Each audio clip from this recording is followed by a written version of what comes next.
আমি কুমিল্লার দক্ষিণে সাতপুর গেছিলাম ওয়াজ গিয়ে সেটা জিগেলাম, ও তোমরা এগুলো কোনো সমস্যা আসেনি? কই জি হুজুর। আমি কই কি ডা?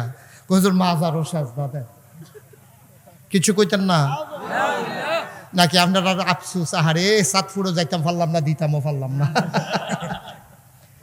সাতপুর গিয়ে শুনলাম মাজার ও সাজদা দেয়। আইলাম কুমিল্লার দক্ষিণ দিয়ে জিগেলাম, ও সাতপুর হুন্নাইছি মাজার ও সাজদা দেয়, তোমরা কি অবস্থা? কই হুজুর আমরা এগুলো ফিরের ফাও সাজদা দেয়। নাউজুবিল্লাহ আরো আছে তো। আমি আরেকটু উত্তর গুলাইয়া জিগেলাম, তোমরা কি অবস্থা? কয় ফিরের ফাও সুমায়। ব্রাহ্মণবাড়ি এক জায়গায় নাম কইলে চিন্না লাইবেন, কইতাম না। ইয়াজি গেলাম, তোমরা কি অবস্থা? কয় ফিরের বুইড়া আঙ্গুল শোয়। গেছলাম সিটাগাং। কি গাং? সিটাগাং গিয়াছি গেলাম, তোমরা কি নমুনা? কয় হুজুর ফিরের গোসল করায়, হেই গোসলের ফানি বুতলো বইরা মুড়িদরা বাইত নিয়া খায়। খাডাস কারে কয়? একটা মানুষের গোসল করাইলে কত জায়গা বাইয়া ফানি যায়। সবটি জায়গার নাম কি মাইকে হন কোন যাব? সবটি জায়গা আমরার লোকে আসেনি? ওই হেবাটা চাই আসেনি। অহন সাইতেন কইছি আপনারে। কার বেড়া? একটা মানুষের গোসল করাইলে কত জায়গা বাইয়া ফানি পড়ে, হেই ফানি বুতলো বইরাই না খাওন। আল্লাহ দেখকে আমরা ওহনো বাঁচাই রাখছে, না হইলে আমরা ঠাটা ফুইটা মরণের কথা। ঠিক কিনা? প্রচন্ড গরম। আমার পাশে ফ্যান লাগানো আছে, পেছনে বাতাস করতেছে, তারপরেও আমার গরম লাগতেছে। হুজুরে গামতে আছে, আমার গরম লাগতে আছে আর গামতে আছে হুজুরে। এটা ওই জাতি বাইয়ের টানে টানে আর কি। হ্যাঁ, এরকম হয়। লাইলি রেফিডা দেয়, মজনুর গাও দাগ পড়ে। এই কারবার হয়েছে আর কি। হ্যাঁ, যাই হোক, আল্লাহ ভরসা। এই হুজুরের গাম আমি গামলে আমি নাই। যাই হোক, আল্লাহ ভরসা। সবাই খুব এখানে যারা দাঁড়াইয়া কথা বলতেছেন, কি মাইকম্যান কথা বলে নাকি অন্যরা কথা বলে? আপনি কেউ কথা বললেন না। কয়েকবার আমার কানে আওয়াজ আসছে, দয়া করে আপনি এখান থেকে সরেন।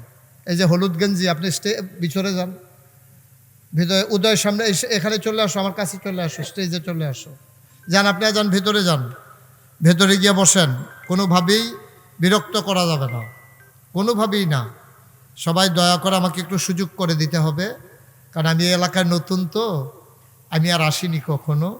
অন্য জায়গায় হইলে আপনারা এই কাজ করতেন না। আগামী যত বছর যদি কোনোভাবে আসতে পারি, তখন আর কেউ দাঁড়ানোর চিন্তাও করতেন না, বাইতে আইতে বালিশ লই আইবেন হুতনের লেগে। এখনো তো লড়ে না, ওই যে সরো না, দাঁড়াই থাকার দরকার নাই, সব সরেন। একজন লোকও দাঁড়াই থাকা যাবে না, সরেন। হ্যাঁ হ্যাঁ হ্যাঁ, সরো। তাই মনে করছে কতক্ষণ এমনি নিচের ফেল থাকলে পরে খেয়ে রুই লাইব। এদিকে ফোলাফাইন ফেস হলো, যেন দিয়ে বুঝ দিয়া লাইবা। দর্শ তাড়াতাড়ি করেন। হ্যাঁ, মাশাআল্লাহ, সুন্দর হয়েছে। পড়েন আলহামদুলিল্লাহ। মঞ্চে যারা আছে না পড়লেও সারব। উনি মনে করছে আমি তো আইনুল ভাইয়ের ভাই। আমার পরিচিত এক লোক আছে ঢাকার আইনুল, ওনার ভাই হইল উনি। উনি মনে করছে আইনুল ভাইয়ের লোকে যেহেতু আমার খাতির, উনারে বোধে কিছু কইতাম না মনে করছে উনি। মঞ্চের সামনে যারা আছেন, একজন চুপ করে থাকার দরকার নেই। গোটা বিশ্ব আজকে নিয়ন্ত্রিত হচ্ছে একটা ফর্মুলার মাধ্যমে, এটার নাম হচ্ছে গিভ অ্যান্ড টেক। তুমি আমাকে কিছু দাও, আমার কাছ থেকে কিছু নাও। মানে দেওয়া নেওয়া, চাওয়া পাওয়া, লেনদেন, আদান প্রদান। তাহলে আমার কাছ থেকে ওয়াজ নিতে হলে আপনাদের মাঝে মাঝে একটু শব্দ করতে হবে, যেখানে যেটা বলা দরকার বলতে হবে ইনশাআল্লাহ। সভাপতি যে অনেক আগের মানুষ, আমার অনেক পুরাতন মানুষ। এই এলাকায় আমার কিছু ভক্ত মুরিদ আছে, এখনো কিছু মারা গেছে। এই মঞ্জু মিয়া আমার মুরিদ ছিল, তো ওনার বাড়িতে যখন আসছি আমি এই হুজুরের পিছনে তখন নামাজ পড়ছিলাম, আমার মনে আছে। সুতরাং আমি হুজুরের অনেক আগের মুসল্লি, নতুন না। আমিন বলেন জোরে। আপনি কইতেন না? বলেন আলহামদুলিল্লাহ, বলেন সুবহানাল্লাহ, আল্লাহু আকবার। শুকরিয়া আদায় করলাম কার? করব কার? করে যাব কার? লস না লাভ? কম না বেশি? প্রমাণ আছে নাকি নাই?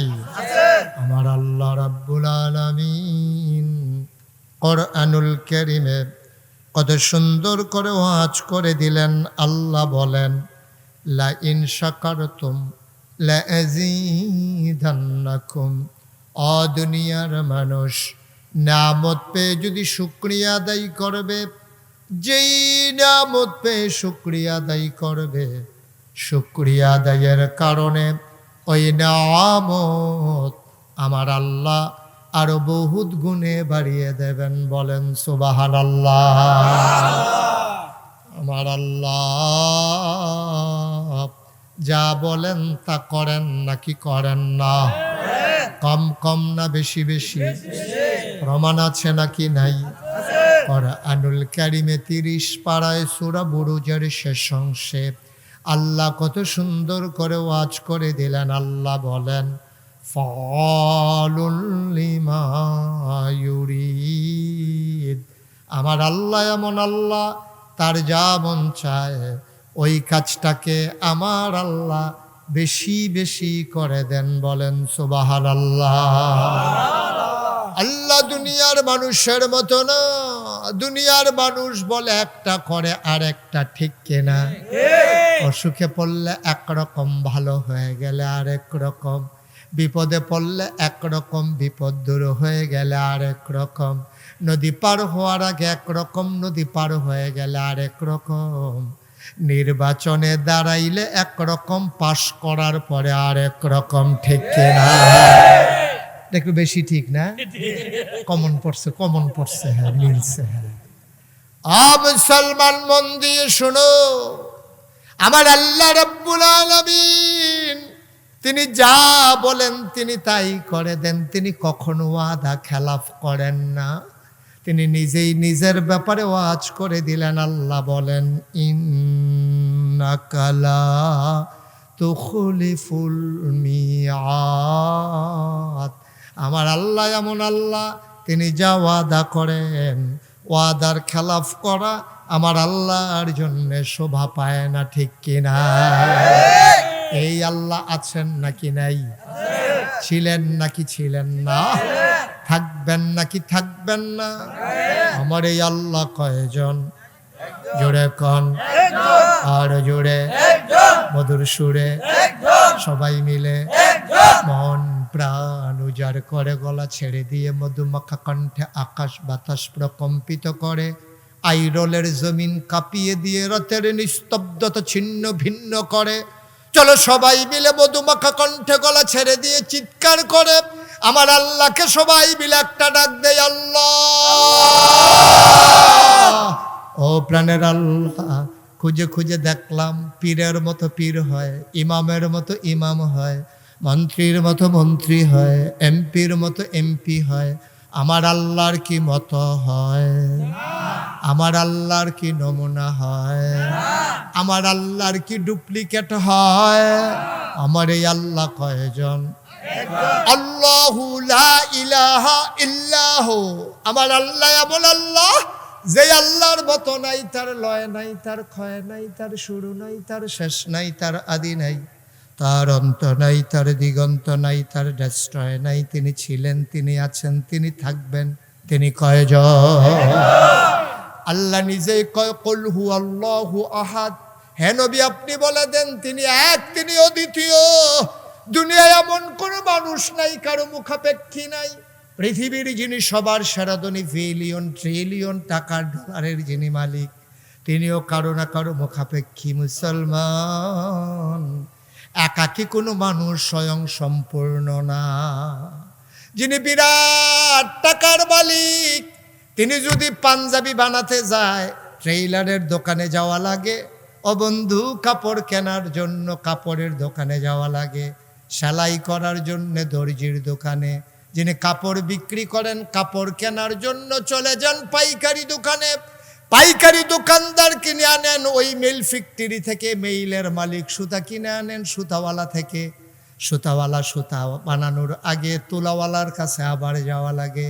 ও বন্ধু, তাইলে বোঝা গেল একটা টুপির জন্য তুমি কত জায়গায় যাওয়া লাগে, পাঞ্জাবির জন্য কত জায়গায় যাওয়া লাগে। আল্লাহ কয় আল্লাহুস সামাদ, তিনিও মুখাপেক্ষী, তিনি কারো মুখাপেক্ষী না। তার খাবার নাই, তার পোশাক লাগে না, তিনি ছিলেন, তিনি আছেন, তিনি থাকবেন, তিনি অমুখাপেক্ষী। আল্লাহুস সামাদ, মুসলমান, তুমি আল্লাহকে চিনো না? তিনি লাম ইয়ালিদ ওয়া লাম ইউলাদ ওয়া লাম ইয়াকুল লাহু কুফুয়ান আহাদ। তিনি কারো থেকে জন্ম নেন নাই, তিনি কাউকে জন্ম দেন নাই। ও বন্ধু, সব কিছুর মতো হয় আমার আল্লাহর আর মতো পাওয়া গেল না, ঠিক কিনা? আমার এই আল্লাহ কয়জন?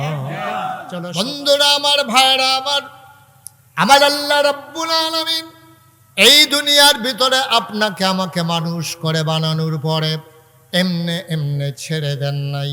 কোন পথে গেলে জান্নাত, কোন পথে গেলে জাহান্নাম, কোন পথে গেলে লাভ, কোন পথে গেলে লোকসান, কোন পথে ভালো, কোন পথে মন্দ, কোন পথে কল্যাণ, কোন পথে অকল্যাণ, কোন পথে শিরক বেদাত, কোন পথে তাওহীদ রিসালাত, কোন পথে কুফর আর কোন পথে ইসলাম জানানোর জন্যে যুগে যুগে আমার আল্লাহ মানুষদের মাঝ থেকে যাচাই করে, বাছাই করে, করুণা করে, দয়া করে, মায়া করে। একদল উত্তম চরিত্রের মানুষ, যাদের জীবনে গুনাহ নাই, গুনাহ হওয়ার সম্ভাবনাও নাই, এমন একদল মানুষকে আমার আল্লাহ আমাদের জন্য নবী এবং রাসূল করে বানাইছে। বলো সুবহানাল্লাহ। অসংখ্য নবী এবং রাসূল আল্লাহ তাবারক ওয়া তাআলা এই দুনিয়াতে পাঠিয়েছেন বেশি বোঝানোর জন্য। আমরা বলি 1,24,000, মতান্তরে 2,24,000। প্রকৃত অর্থে কেউ গনে গনে দেখে নাই, এই ব্যাপারে সঠিক কোনো বর্ণনাও পাই নাই। ও বন্ধু, প্রমাণ হয়ে গেল অসংখ্য নবী এবং রাসূল আমার আল্লাহ এই দুনিয়ার ভিতরে পাঠিয়ে দিয়েছেন। বলেন সুবহানাল্লাহ। এই নবীদের মাঝে যিনি শুরু, যার দিয়ে শুরু, তিনি হযরত আদম আলাইহিস সালাম, যাকে বলা হয় আবুল বাশার, যে মানুষের আব্বা, যার ব্যাপার আমি কি বন্ধ করে দেব আওয়াজ?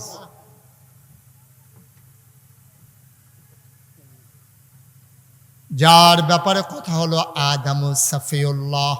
দুনিয়ার ভিতরে যত নবী এবং রাসূল এসেছেন উনি দিয়ে শুরু। আর আমার নবী মুহাম্মদুর রাসূলুল্লাহ সাল্লাল্লাহু আলাইহি ওয়াসাল্লাম, ওনার মাধ্যমে আমার আল্লাহ তাবারক ওয়া তাআলা নবুয়ত খতম করে দিয়েছেন। বলেন সুবহানাল্লাহ। তাইলে যত নবী এবং রাসূল এসেছেন, কোরআনুল কারীমে আলোচনা এসেছে 25 জন নবীর। কতজন? কথা বলো না, কতজন? 25 জন নবীর নাম কোরআন শরীফে আছে। তো 25 জন শুধু নবী না, নবী অসংখ্য, লক্ষ লক্ষ নবী এবং রাসূল এসেছেন। যত নবী এবং রাসূল এসেছেন খুব খেয়াল করে শুনতে হবে, মনোযোগের সাথে। আমি বিরক্ত হই এমন কোনো কাজ করা যাবে না। যারা আসবেন চুপ করে বসে যাবেন, কোনো বিরক্তের দরকার নেই। সবাই মিলে আমরা মনোযোগের সাথে খেয়াল করে কথা শুনবো। কারণ এই সিজনে আমাদের দেশে সাধারণত ওয়াজ হয় না, প্রচণ্ড গরম। তো আমার এটা ব্রেইনে আছে, ইনশাআল্লাহ আমি লম্বা সময় আটকে রাখবো না। কিন্তু আপনারা যদি বিরক্ত করেন, এমন আছে ফজরের আজানও দিতে পারে না। কারণ আমি সেতুরটা গেলে কিতা করাম, কালকা থাইকেও করে যেতাম পারি। ওয়াজ মারহাবা কয় না রে, জোরে কয় না মারহাবা। খেয়াল করে মনোযোগের সাথে, কোনোভাবেই বিরক্ত করা যাবে না। কোনো উঠাউঠি নাই, হাঁটাহাঁটি নাই, একেবারে মনোযোগের সাথে শুধু আমার দিকে তাকাই থাকবেন। খরগোশের মতো কান খাড়া করে, মাছের মতো নিষ্পলক নয়নে শুধু আমার দিকে খেয়াল।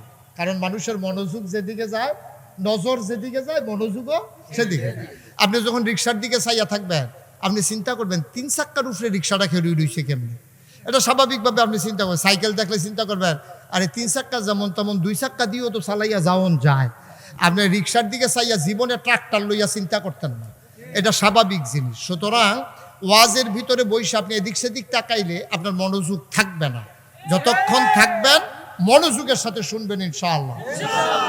এমন আছে কতক্ষণ আমার পরে আবার কেউ কেউ ওয়াজ করণও লাগতে পারে, কেরাই করণ লাগবে এখন কখন যেত না। সুতরাং ভালো করে মুখস্থ করেন, যেন প্রশ্ন করলে জবাব দেওয়ান যায়।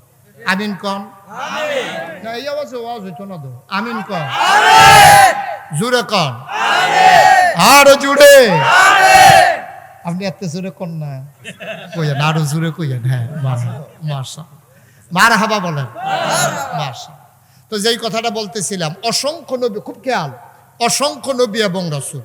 এই নবীদের মাঝে যিনি আদম, ওনার ব্যাপারে একটা উপাধি হলো আদামু সাফিউল্লাহ। ওনার আরেকটা উপাধি আছে, তিনি আবুল বাশার, অর্থাৎ পৃথিবীতে যত মানুষ আসবে সব মানুষের তিনি আব্বা।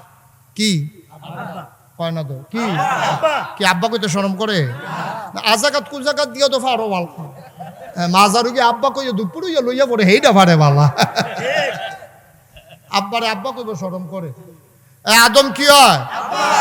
গলাটা জারা দিয়া, শরীরটা লাড়া দিয়া, বড় করে আওয়াজ করে আদম আমদার কি হয়?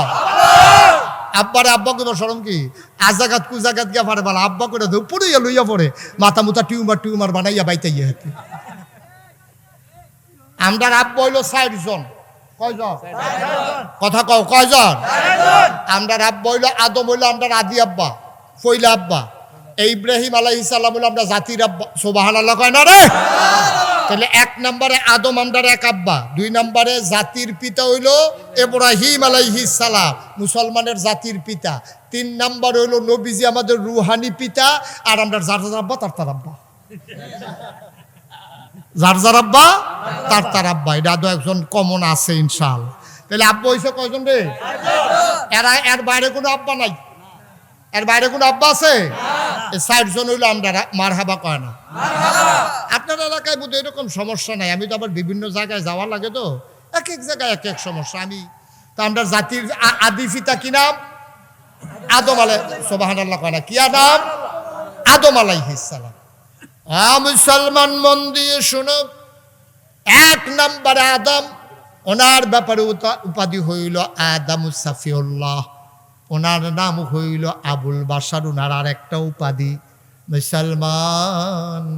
নূহ আলাইহিস সালাম ওনারে কয় আদমে সানি, ইব্রাহিম খলিলুল্লাহ, ইসমাইল জাবিউল্লাহ, মূসা কালিমুল্লাহ, ঈসা রূহুল্লাহ। সুলাইমান নবীরে দিল রাজত্ব, দাউদ নবীরে দিল সুন্দর কণ্ঠ, ইউসুফ নবীরে দিল সুন্দর চেহারা। সুবহানাল্লাহ কয় না? এক এক নবীর আল্লাহ এক একটা দিলেন। আমাদের জানতে মন চায় আমাদের নবীরে কি দিলেন? জানতে মন চায় নাকি চায় না? মুসলমান মন দিয়ে শুনো, এক এক নবীর আল্লাহ এক একটা উপাধি দিলেন। জানতে মন চায় আমার নবীরে কি দিলেন? সাহাবিন, তাবিন, তাবে তাবিন, উম্মাহাতুল মুমিনিন, আইম্মে মুজতাহিদিন, আইম্মে শরীয়ত, আইম্মে তরিকত, সালফে সালিহিন, উলামায়ে মুতাকাদ্দিমিন, মুতাআক্খিরিন, ইমাম সাহেবান, মুফাসসিরিনে কেরাম, মুফতিয়ানে আযম, সমস্ত উলামায়ে কেরাম একমত হয়ে গেল, ইজমা হয়ে গেল। ওই আদম থেকে ঈসা ১,২৪,০০০ বলো আর ২,২৪,০০০ বলো, সকল নবী এবং রাসূল মিলে যা আমার নবীজি একা ইতা। সব নবী এবং রাসূল মিলে যা আমার নবীজি একা ইতা। এই নবীকে যখন দুনিয়ায় পাঠানো হলো, ও মুসলমান মন দিয়ে শোনো, এই নবীজি আসার পরে তিনি দেখলেন মানুষগুলো বর্বর, বেদইন, যাযাবর, মূর্খ, অসভ্য, অভদ্র। এই মানুষগুলোকে সামান্য ২৩টা বছর তিনি সময় পেলেন। ৪০ বছর বয়সে তার নবুয়ত প্রকাশ পেল। ৪০ বছর থেকে ৫৩ বছর পর্যন্ত মক্কায় ১৩ বছর, মদিনায় চলে গেলেন ১০টা বছর। এই ২৩ বছরে তিনি মানুষগুলাকে দ্বীনের পথে ডাকলেন। একটা ইউনিভার্সিটি নাই, একটা কামিল মাদ্রাসা নাই, একটা দাওরা হাদিস মাদ্রাসা নাই, একটা প্রাইমারি নাই, প্রি প্রাইমারি নাই, ইন্টারমিডিয়েট কলেজ নাই, বিশ্ববিদ্যালয় কলেজ নাই, ডিগ্রি কলেজ নাই, অবন্ধু হাই স্কুল নাই, নুরানি মাদ্রাসা নাই, নাই বলতে কিছু নাই। প্রাইমারি নাই, প্রি প্রাইমারি নাই, নৈশ শিক্ষা নাই, কিন্ডারগার্টেন নাই, রাষ্ট্রীয় অবকাঠামো নাই, মহল্লা নাই, গ্রাম নাই, ওয়ার্ড নাই, ইউনিয়ন নাই, উপজেলা নাই, জেলা নাই, অমুসলমান বিভাগ নাই, রাষ্ট্রীয় অবকাঠামো নাই, প্রধানমন্ত্রী নাই, মন্ত্রী পরিষদ নাই, উপজেলা চেয়ারম্যান নাই, ভাইস চেয়ারম্যান নাই, ইউনিয়ন চেয়ারম্যান নাই, নাই বলতে কিচ্ছু নাই, ওয়ার্ড মেম্বার নাই, নাই বলতে কিচ্ছু নাই, পোস্ট অফিস নাই, কুরিয়ার সার্ভিস নাই, মোবাইল ফোন নাই, ল্যান্ড ফোন নাই। মুসলমান যখন কোনো অবকাঠামো ছিল না, সেই সময়ে মাত্র 23টা বছর নবীজি দাওয়াত দিলেন আর তার জীবদ্দশায় মানুষগুলোকে গড়ে তুললেন। প্রমাণ হয়ে গেল আল্লাহ রাব্বুল আলামিন সেই মানুষগুলোর ব্যাপারে আয়াত নাজিল করে দিলেন, রাদিয়াল্লাহু আনহুম ওয়া রাদু আনহু। তাদের ব্যাপারে আল্লাহ খুশি, আল্লাহর ব্যাপারে তারা খুশি। বলো সুবহানাল্লাহ। কয় বছরে? কথা কেন, কয় বছরে? 23 বছরে। আমাদের আইরুল ইসলামিয়া মাদ্রাসার মতো একটা মাদ্রাসাও ছিল না, কিচ্ছু ছিল না। নবীর জীবনের প্রথম মাদ্রাসা দারুল আরকাম, একটা ছোট্ট একটা ঘর, কোনো মতে ঠাসাঠাসি কইরা, তাও কাফেরদের বড় ভয়। তিনি আস্তে আস্তে করে তিল তিল করে অসভ্য বর্বর বেদুইন যাযাবর মূর্খ এই অভদ্র মানুষগুলোকে তিনি ট্রেনিং তালিম দিতে শুরু করলেন, তারবিয়ত দিতে শুরু করলেন। ফলশ্রুতিতে মাত্র 23 বছরের ব্যবধানে এমন কতগুলো মানুষ হয়ে গেল সুসভ্য, ভদ্র, আধুনিক, আল্লাহওয়ালা, পরহেজগার, যাদের ব্যাপারে গোটা বিশ্বের সকল উন্নত দেশে ইউনিভার্সিটিগুলো যখন গবেষণা শুরু করে দিল, America, Britain, France, Germany, Switzerland, সব দেশের বড় বড় ইউনিভার্সিটিগুলো তারা এক বাক্যে ঘোষণা করে দিল, নবীর জমানায় যে মানুষগুলো তৈরি হয়েছিল এই মানুষ কখনো আর আসে নাই, কোনোদিন আর আসবে না। ঠিক কিনা? কয় বছরে? কথা কেন, কয় বছরে? 23 বছরে নবীজি সোনার মানুষ বানাই দিলেন। খেয়াল রাখেন, এই 23টা মনে রাখেন। কয় বছরে না? 23 বছর। ইংরেজরা এই দেশে শাসন করছে 200 বছর। 1757 সালের 23 জুন পলাশির আম্রকাননে নবাব সিরাজউদ্দৌলাকে পরাজিত করে ইংরেজ লাট বাহাদুরেরা ইস্ট ইন্ডিয়া কোম্পানি নাম দিয়া ব্যবসার উদ্দেশ্যে এসে তারা আমার উপরে শাসন করলো, শোষণ করলো 200টা বছর। 1947 সালের 14 আগস্ট এই ভারতীয় উপমহাদেশ থেকে ইংরেজরা বিদায় হয়েছে। যাওয়ার পরে 2টা দেশ হলো হিন্দুস্তান আর পাকিস্তান। পশ্চিম পাকিস্তানের মানুষগুলো আমাদের পূর্ব পাকিস্তানের মানুষগুলোর উপরে জুলুম করেছে, নির্যাতন করেছে, নিপীড়ন করেছে। আমার চন্দ্রগুনার পেপার মেলের কাগজ ইচ্ছা করলে বাংলাদেশে ব্যস্ত ভারে চাইরা না, এটারে আপনার করাচি দিয়ে ঘুরান দিয়ে একটা সিল মারাইয়া এটা রান্না বেছে আড়ানা। আমরা তারা ফাট করে কি সুন্দর কার্পেট বানায়, আদমজি জুট মেলে, এগুলো শোভা পায় পশ্চিম পাকিস্তানের এলিট পার্সন যারা তাদের বেডরুমে আর ড্রয়িং রুমে। আমার দেশের খেটে খাওয়া মানুষ, কৃষকেরা কি সুন্দর চিনি গুঁড়া, কালিজিরা, মজার মজার চাউল ফলায়, আর এইগুলা খায় পশ্চিম পাকিস্তানের তারা। আমাদের মানুষগুলো গর্জে উঠল বঞ্জনার বিচার স্বীকারোক্তি দিয়ে। আমার দেশে 1971 সালের 26শে মার্চ এক মহান ঘোষণার মাধ্যমে আমার দেশের আপামর জনতা, খেটে খাওয়া মানুষ যার যা ছিল সবাই রক্তক্ষয়ী অসময়ের যুদ্ধে ঝাঁপিয়ে পড়ল। 1971 সালের 16ই ডিসেম্বর পৃথিবীর মানচিত্রে নতুন করে একটি দেশের নাম জায়গা করে নিল। দেশের নাম আমার সোনার বাংলা। আমি তোমায় এই সোনার বাংলা আবার আমরা উপহার পেলাম। পৃথিবীর মানচিত্রে নতুন একটি দেশ হলো, আর আমরা খেয়াল করে দেখলাম লাল সবুজের পতাকা পথ পথ করে উড়ে আমাদেরকে স্বাধীনতার ঘোষণা দিয়ে দিল। আফসোস কি জানেন? নবীজি সোনার ভাই এরকম পিছিয়ে কথা বলতেছেন কেন আপনারা? কি সমস্যা? কি কোনো ঘোষণা আছে, কোনো কাজ আছে? বলেন, কথা থাকলে বলেন, আমাকে থামাইয়া কথাটা শেষ করেন আগে। কয়েকবার তো আপনারা কথা বললেন, কি সমস্যা? কি দাঁড়িয়ে রয়েছেন কেন? এখানে কি কাজ? কি এখানে সরেন, এখান থেকে সরেন। এই কানের কাছে ফিসে দিয়ে ঘুসুর ঘুসুর হুসুর হুসুর, এটা কি নিয়ম আছে নাকি আপনার এলাকায়? না, অনেক এলাকায় তো অনেক নিয়ম আছে যে ফিসে দেওয়া 4-5 জন খেয়ে কথা বলতে হবে, এটা একটা নিয়ম। নিয়ম হইলে তো আর কিছু করার নেই। নিয়ম আছে অত নাই বিলে থাকছে। আমিন কর। তাহলে নবীজি সোনার মানুষ বানাইছিল কয়শো বছরে না? আমার কথা কয় না দেখি, কয় বছরে? 23 বছরে। আর আমরা, ইংরেজরা শাসন করলো 200 বছর, পাকিস্তানিরা 23 বছর, বাংলাদেশ স্বাধীন হয়েছে আজকে আপনার কত বছর? 53 বছর। এই যে মানুষগুলো গেল, এই যে সময়গুলো গেল, এখন তো আর ইংরেজও নাই, এখন আর পাকিস্তানিও নাই। এখন আমরা বাংলাদেশে কি দেখি? এখনো বাংলাদেশে আমরা কাগজে পত্রে দেখি সোনার বাংলা। আমরা প্রকৃত অর্থে আমরা সোনার বাংলা এখনো পাই নাই। ঠিক কিনা বলো? স্বাভাবিক মৃত্যুর গ্যারান্টি নাই এই দেশে। এই দেশে শ্রেণী বৈষম্য। এই দেশে, আমার দেশে এখন মেম্বারও আমরা, চেয়ারম্যানও আমরা, ভোটারও আমরা, মেম্বারও আমরা, ফির সাহেবও আমরা, মুরিদও আমরা, মোহতামিম হুজুরও আমরা, ছাত্রও আমরা, ইমাম সাহেবও আমরা, মুসল্লিও আমরা, শিল্পপতিও আমরা, শ্রমিকও আমরা। কিন্তু এখন দেখা গেল এখন পাকিস্তানিও নাই, এখন আর ব্রিটিশও নাই, এখন আমরা মিল করে চলতে পারি না। এখনো বাংলাদেশে পত্রিকা খুললে দেখা যায় রডের বদলি ব্রিজের ভিতরে বাঁশ দেয়। কে দিল এটা? কই পাকিস্তানি তো নাই, ব্রিটিশও নাই, এখন দেয় কারা? আমরা নর্মাল ডেলিভারির জায়গায় আমরা তারা 1 মিনিট দেরি করতে সময় নাই। নর্মাল ডেলিভারির জায়গায় আমার দেশের ডাক্তার 1 সেকেন্ড দেরি করে না। রুগী রাস্তার দেখে হয়তো ছুরিমুড়ি দাঁড়াইয়া লইয়া বইয়ালায়, ঠিক কিনা কও? নর্মাল ডেলিভারির জায়গায় সিজার হয়, অনেক মানুষ কষ্টে আছে। যেই নর্মাল ডেলিভারিটা হয়তো 5,000-এ, সিজার হয়ে যায় 25-30,000-এ, ঠিক কিনা কও? বড় আফসোস এ জাতির জন্য, বড় দুঃখ।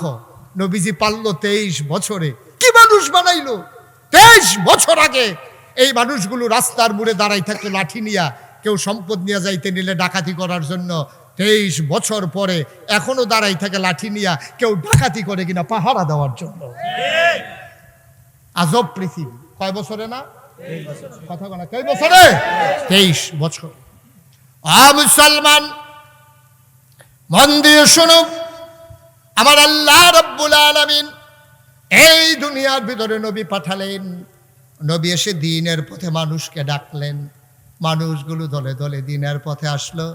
মানুষ হয়ে গেল 2 ভাগ, একদল আল্লাহওয়ালা আর একদল শয়তানওয়ালা। একদল জানে আর একদল জানে না, একদল মানে আর একদল মানে না, একদল জান্নাতি আর একদল জাহান্নামী, একদল ফেরেশতার চাইতে উত্তম আর একদল মানুষ হয়ে গেল জানোয়ারের চাইতে খারাপ, ঠিক কিনা? মানুষ হয়ে গেল 2 দল। একদল হয়ে গেল আবু বকর, উমর, উসমান, আলী, তালহা, জুবায়ের। আর একদল হয়ে গেল আবু জাহেল, আবু লাহাব, উতবা, সাইবা, মুগীরা। মানুষ হয়ে গেল 2 দল। এবার বলেন, আমরা এখানে যারা আছি, আমরা কি আবু জেহেলের বংশধর না আবু বকরের বংশধর? আবু বকরের বংশধর। আবু বকর, উমর, উসমান, আলী, তাদের দেহের রক্ত আমাদের গায়ের ভিতরে প্রবাহমান। তাইলে 1,500 বছর পরে আইরলের জমিনে 23শে মে 2024 সালে যদি আবু বকরের বংশধর থাকতে পারে, তাইলে এই বাংলাদেশের ভিতরে আবু জেহেলের বংশধর আছে নাকি নাই? কথা কেন দিয়ে আছে নাকি নাই? দাউদ কান্দি এক মাহফিল আমি যখন কইছি আবু জেহেলের বংশধরও আছে, এক বুড়ে বেটা ফাল দিয়ে ঘুরিয়ে কইতে কু, আমি তে কি এখন আইয়া বইয়া রইছিলি। আমি নমুনা দিয়ে আপনার খারাপ কিতা করলেন, ওই কই হুজুর তারে পানি লাগাইলাম, ওই থুত তাইয়া গোসল করাই দিলাম। তাহলে আমরা না কার বংশধর? কথা বলা ঘুমাই গেছেন নাকি আপনারা? আমরা কার বংশধর? তাহলে আবু বকরের বংশধর যদি এখানে থাকে, হ্যাঁ উনি সুন্দর, উনি বলছে আবু বকর সিদ্দিক রাদিয়াল্লাহু তাআলা আনহু। নবীর নামের, নবীর সাহাবাদের নামের সাথে এই দোয়াটা পড়তে হবে, রাদিয়াল্লাহু তাআলা আনহু। বলেন সুবহানাল্লাহ। অসংখ্য ধন্যবাদ, অসংখ্য ধন্যবাদ। আল্লাহ যেন কবুল করে, সবাই পড়ে আমিন। তো যেই কথাটা বলতেছিলাম, আমরা আবু বকর, উমর, উসমান, আলী রাদিয়াল্লাহু তাআলা আনহুম, তাদের বংশধর আমরা। তাইলে আবু জেহেলের বংশধর আছে নাকি নাই? কথা করে আছে নাকি নাই? এখন আপনি যদি কোন হুজুর আইডল আসেনি, এটা আমি কইতাম পারতাম না। আপনি যদি কোন হুজুর ব্রাহ্মণবাড়িয়া পাওয়া যায়নি, এইটা আমি জানি না। তবে বাংলাদেশও মাঝে মাঝে দেখুন ভুচুরইয়া বাড়িয়ে উঠে, এটা দিয়ে আবার ভুচুরইয়া ডুব দিয়া কই জানি জায়গা। এটি মাঝে মাঝে, এটি বিশেষ করে দেখবেন রাইতের 2:30-3টার দিকে বার হয়। এটিরে বাংলাদেশও আবার বুদ্ধিজীবী কয়। কি জীবী? মা কথা কয় না, কি জীবী? আমি আবার খেয়াল করন লাগে, ওয়াজ করন লাগে, তো এই জন্য অনেক কথা আমার খেয়াল করন লাগে। আমি খেয়াল করে দেখছি বাংলাদেশও যেটি বুদ্ধিজীবী কয়, অধিকাংশ মানুষগুলোই ইসলামের বিরুদ্ধে তাদের মুখ চলে, কলম চলে, কথা চলে, ঠিক কিনা বলে? তাদের কাজগুলো চলে। এই যে ভাই, এই যে কি উঠছেন কেন? ও উনি আছে, এরকম অনেক লোক আছে, আমি কয়েক মাহফিলও দেখছি। এই না না না জাগালাইরা বয়, এটা এরকম সিস্টেম। উনি বাইকে এমনি 2-3 ঘর ঘুমায়, ফুরারাই তো 1 ঘর ঘুমায় না, মাহফিলও এক জায়গায় বইয়া হইতে শুনে না। এটা আছে অনেকের সমস্যা, এক জায়গায় গরম হয়ে গেলে জাগালাইরা বয় উনি। ঠিক আছে, বারুইয়ান না, লাইডেন কিন্তু বারুইয়ান না। হ্যাঁ আমিন কয় না রে, জোরে কয় না আমিন। আবার যেই কথাটা কইতাম ইসলাম, ও তাইলে আবু বকর, উসমান, আলী, উমর রাদিয়াল্লাহু তাআলা আনহুম, আমরা যেহেতু তাদের বংশধর, তাহলে আবু জেহেলের বংশধরও কথা কেন আছে নাকি নাই?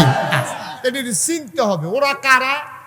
আমি খেয়াল করে দেখছি যে রাইতে 2টা 2:30 টকশুন নামে একদল লোক দেখবেন একেবারে টেলিভিশন গরম করে ফেলায়। কথা বলতে গেলেই ইসলামের বিরুদ্ধে কথা বলে, কথা বলতে গেলেই মসজিদ মাদ্রাসার বিরুদ্ধে কথা বলে।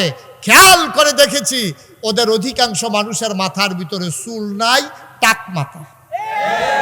আমি অনেক গবেষণা করলাম, বুদ্ধির লোকে চুলের এত শত্রুতা রে, যে বুদ্ধি থাকলে চুল থাউন যেত না। কারণ বাকি আমি অনেক বইও পড়ছি ফাইদা, পরে নিজে নিজে গবেষণা করে বার করছে। আমার মনে হয় বুদ্ধি গুতাইয়া তার চুল বেড়াই আলগা করে লাইছে। তা ঠিক কিনা কয়দিন আগে একটা ধরা খাইছে ঢাকা ইউনিভার্সিটিতে।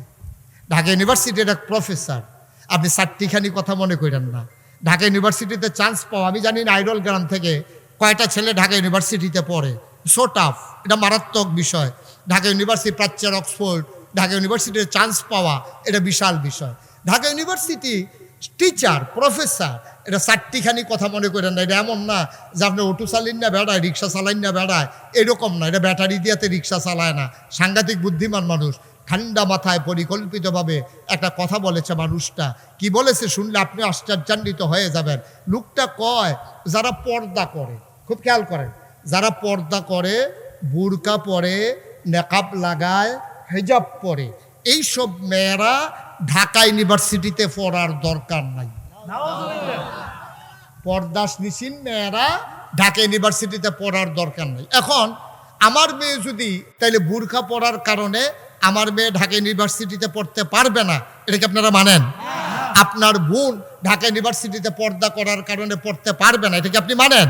কিন্তু সে তো বলছে 92% জন লোক এই দেশে মুসলমান।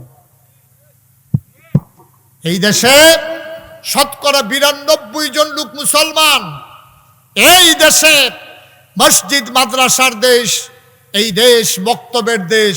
এই দেশে হক্কানি পীর মাশায়েখেরা নেংটির বদলে মানুষকে লুঙ্গি পরা শিখিয়েছে, হরে রামের জায়গায় কলমা পড়তে শিখিয়েছে, শ্রীর জায়গায় মোহাম্মদ লিখতে শিখিয়েছে, টিকির বদলে টুপি পড়তে শিখিয়েছে। যেই দেশে আসার নামাজ পড়ে দুরুদ পড়তে পড়তে মানুষ ঘুমুতে যায়, যেই দেশে ফজরের আজান শুনলে মানুষের ঘুম ভাঙে, 92% জন লোক মুসলমানের দেশে, যারা ওই বাংলাদেশের রাজধানীতে শীততাপ নিয়ন্ত্রিত কক্ষে বসে পুলিশ পাহারায় ইসলামের বিরুদ্ধে কথা বলে। আমি বলেছি ঢাকা রাজধানীতে বসে ইসলামের বিরুদ্ধে কথা বলা সহজ, পাল্লাই দলের জমিনে এসে বলো, পিঠে চামড়া দিয়ে ঢাকা যাওয়া যাবে না।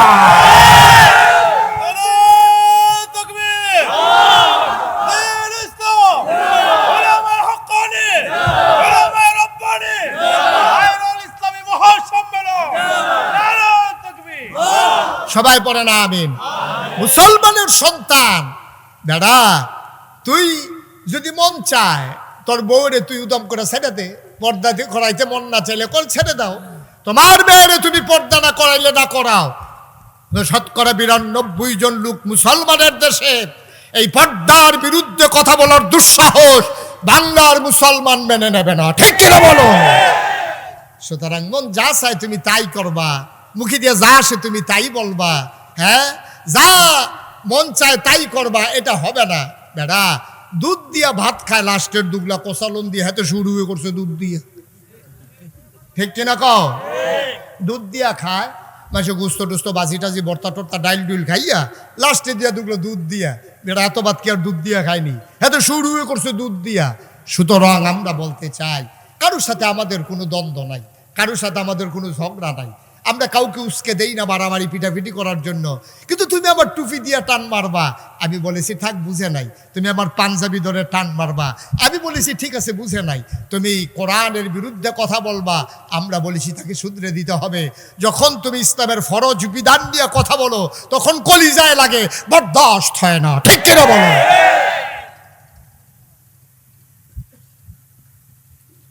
মুসলমান মন দিয়ে শুনুন, মানুষ হয়ে গেল 2 ভাগ, একদল হলো শয়তানওয়ালা, আরেক দল হয়ে গেল আল্লাহওয়ালা। আজকে আমরা যারা এখানে আছি আমরা সবাই আল্লাহওয়ালা দাবি করি অথবা আল্লাহওয়ালা হতে চাই। আজকের আলোচনা আল্লাহওয়ালা মানুষগুলো কেমন, সেখান থেকে দুই একটি কথা শুনবো, নিজের জীবনকে ওইভাবে রাঙাবো, আমিও যেন এন্তেকালের পরে মানুষের স্বীকৃতির মাধ্যমে আল্লাহওয়ালা হিসাবে দুনিয়া থেকে বিদায় হতে পারি, ঠিক কিনা? আবার এন্তেকালের পরে যে শুনবে সেই যেন বলে, আরে একটা ভালো মানুষ বিদায় হয়ে গেল। প্রতিটি মানুষের জীবনে এইটাই হচ্ছে সার্থকতা। আল্লাহ যেন কবুল করে, সবাই বলে আমিন। বন্ধুরা আমার, ভাইরা আমার, এমন একজন আল্লাহওয়ালা মানুষ যার ব্যাপারে মাগরিবের পরে আমরা কথা শুনছিলাম, শুয়েব আহমদ আশরাফি সাহেব, তিনি কথা বলছিলেন হযরত উমরের ব্যাপারে। আমরা সেখান থেকে আবার শেষ করে বুঝিয়ে দিতে চাই। তিনি কথা বলেছিলেন উমরের পক্ষে কোরআনের আয়াত নাজিল হওয়ার ব্যাপারে। ও মুসলমান, কেমন মানুষ হলে তার মন মানসিকতার সাথে কোরআনের আয়াত মিলে যায়, একটু বিবেক খাটানোর দরকার আছে নাকি না? কেমন মন মানসিকতা, কেমন মানুষ হলে তার কথার সাথে কোরআনের আয়াত মিলে যায়, তার চিন্তার সাথে আল্লাহ ওহী নাজিল করে দেয়। এটা চারটিখানি কথা, সুবহানাল্লাহ বলবেন না? এই উমর ছিলেন, এবার উমরের পরিচয় আমরা প্রথমে জেনে নেই। এই উমর ছিলেন ইসলামের দ্বিতীয় খলিফা। গোটা পৃথিবীটারে অর্ধেকটা করলে অর্ধেকটা পৃথিবীর শাসক ছিলেন হযরত উমর। আরো সহজ করে বলি, আপনি একটা মিষ্টি কুমড়া নিয়া ঠিক সমান সমান সাইজ করে মাঝে দিয়া কাটবেন, অর্ধেকটা মিষ্টি কুমড়া যেমন গোটা পৃথিবীটার অর্ধেকটা করলে অর্ধেকটার প্রেসিডেন্ট ছিলেন উমর। 31 লক্ষ বর্গমাইল স্থলভাগের অধিকারী ছিলেন হযরত উমর। হযরত উমর ছিলেন ইসলামের দ্বিতীয় খলিফা। হযরত উমর ছিলেন জান্নাতের সুসংবাদপ্রাপ্ত দ্বিতীয় মানুষ। হযরত উমরের ব্যাপারে আমার নবী বলেছেন, আনা খাতামুন নাবিয়্যিন লা নাবিয়্যা বাদি। উমর রে, আমার পরে নবী নাই, আমার পরে যদি নবী থাকতো তাইলে তুমি উমর আমার পরে নবী হইতা। সুবহানাল্লাহ বলবেন না? চারটিখানি কথা। এই হযরত উমর রাদিয়াল্লাহু তাআলা আনহু, তিনি যখন আবু বকর সিদ্দিক রাদিয়াল্লাহু তাআলা আনহুর ইন্তেকালের পরে তিনি যখন খলিফার আসনে আসীন হলেন, গোটা পৃথিবীর মানুষের কানে খবর পৌঁছে গেল মদিনায় এমন একজন শাসক এসেছেন। এই মানুষটার জামানায় ওই এলাকায় একটা কুকুরও না খেয়ে মারা যায় না। আর আসতে কোন সুবহানাল্লাহ, সুবহানাল্লাহর জায়গায় যার যার সুবহানাল্লাহ কইবেন, আমার লেগে বই হরিছেন কীর্তন আপনারা। হ্যাঁ বলেন সুবহানাল্লাহ, বলেন আলহামদুলিল্লাহ, বলেন আল্লাহু আকবার। সুবহানাল্লাহর জায়গায় আমার জন্য দেরি করার দরকার নাই, বলেন সুবহানাল্লাহ। তো হযরত উমর রাদিয়াল্লাহু তাআলা আনহু তার জমানায় যখন গোটা পৃথিবীতে, আচ্ছা শুনেন, এই ইউনিয়নটার নাম কি? নোয়াগাঁও ইউনিয়ন। এই ইউনিয়নের চেয়ারম্যান সাহেব উনি পাস করার পরে ঘোষণা দিছে, আমার এই এলাকার, আমার ইউনিয়নের ভিতরে একটা কুত্তা যদি না খাইয়া মারা যায় তাহলে এটার জন্য আমি দায়ী। কোনো কুত্তা যদি দেহ রাস্তার কান্দাত ফইরা রইছে, খানার অভাবে জিব্বাটা বার করে দিয়ে বইয়া রইছে, আমারে খবর দিবা, আমি এই কুত্তারে বনরুটি খাওয়ায়। উনি কইয়া দিছে মনে করেন। এখন এই কথাটা, এই ছেলে, এই তো মার্ডার হয়ে যাবো গা বারণের লেগে। কথা যে একটা মনে পড়ছে, এটা কি কইলি তা? এই মাহফিলত আমি কইতাছি বাড়িও না, একটা করছে কি আপনার মাহফিলের মাইগান থেকে বারণের লেগে এরকম কনুই দিয়া, ভর দিয়া, আডু দিয়া আস্তে আস্তে আগ বইতেছে। আমি তো দেখি চাই না, যেই মাত্র তে কান্দাত গেছে আমি কই কেডাইরা কইছি, পরেতে যে দুপুরে ফাল দিকে বাইরে পড়ছে, ওই প্যান্ডেলের বাস আইনা যে রাখছে প্যান্ডেল করণের লেগে, আইক কলা বাসের মধ্যে লাগিয়া সারিত করে নতুন লুঙ্গিটা নাই, লাভের দূরে দইছে, হ্যাঁ তো এখন কুশ করে আডে সিরালাইছো তো বাইতে দিয়া।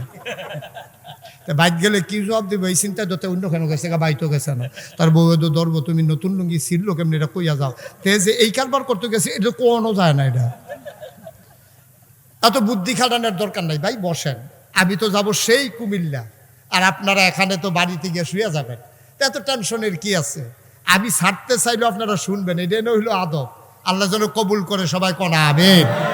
আমরা খেয়াল করে বসবো ইনশাল্লাহ। তো যেই কথাটা বলতেছিলাম, এখন এই ইউনিয়নের চেয়ারম্যান যদি এই ঘোষণা দেয়, আর প্রকৃত অর্থেই যদি এমন হয়ে যায় ইউনিয়নটা, তখন দেখবেন অন্যান্য ইউনিয়ন থেকে দেখতে আসবে, আরে আমরা নোয়াগাঁও ইউনিয়নটা বিলে শুনছি এরকম কুত্তাও বিলে না খাইয়া মরে না, কোনো মামলা নাই, কোনো হামলা নাই, কোনো ফিরাফিরি নাই, চুরি ডাহাতি নাই, দরজা খুল্লা রেখে বাচ্চা ঘুমাইতে আছে, ঘরের ভিতরে কেউ ডরে ও ঢুহে না।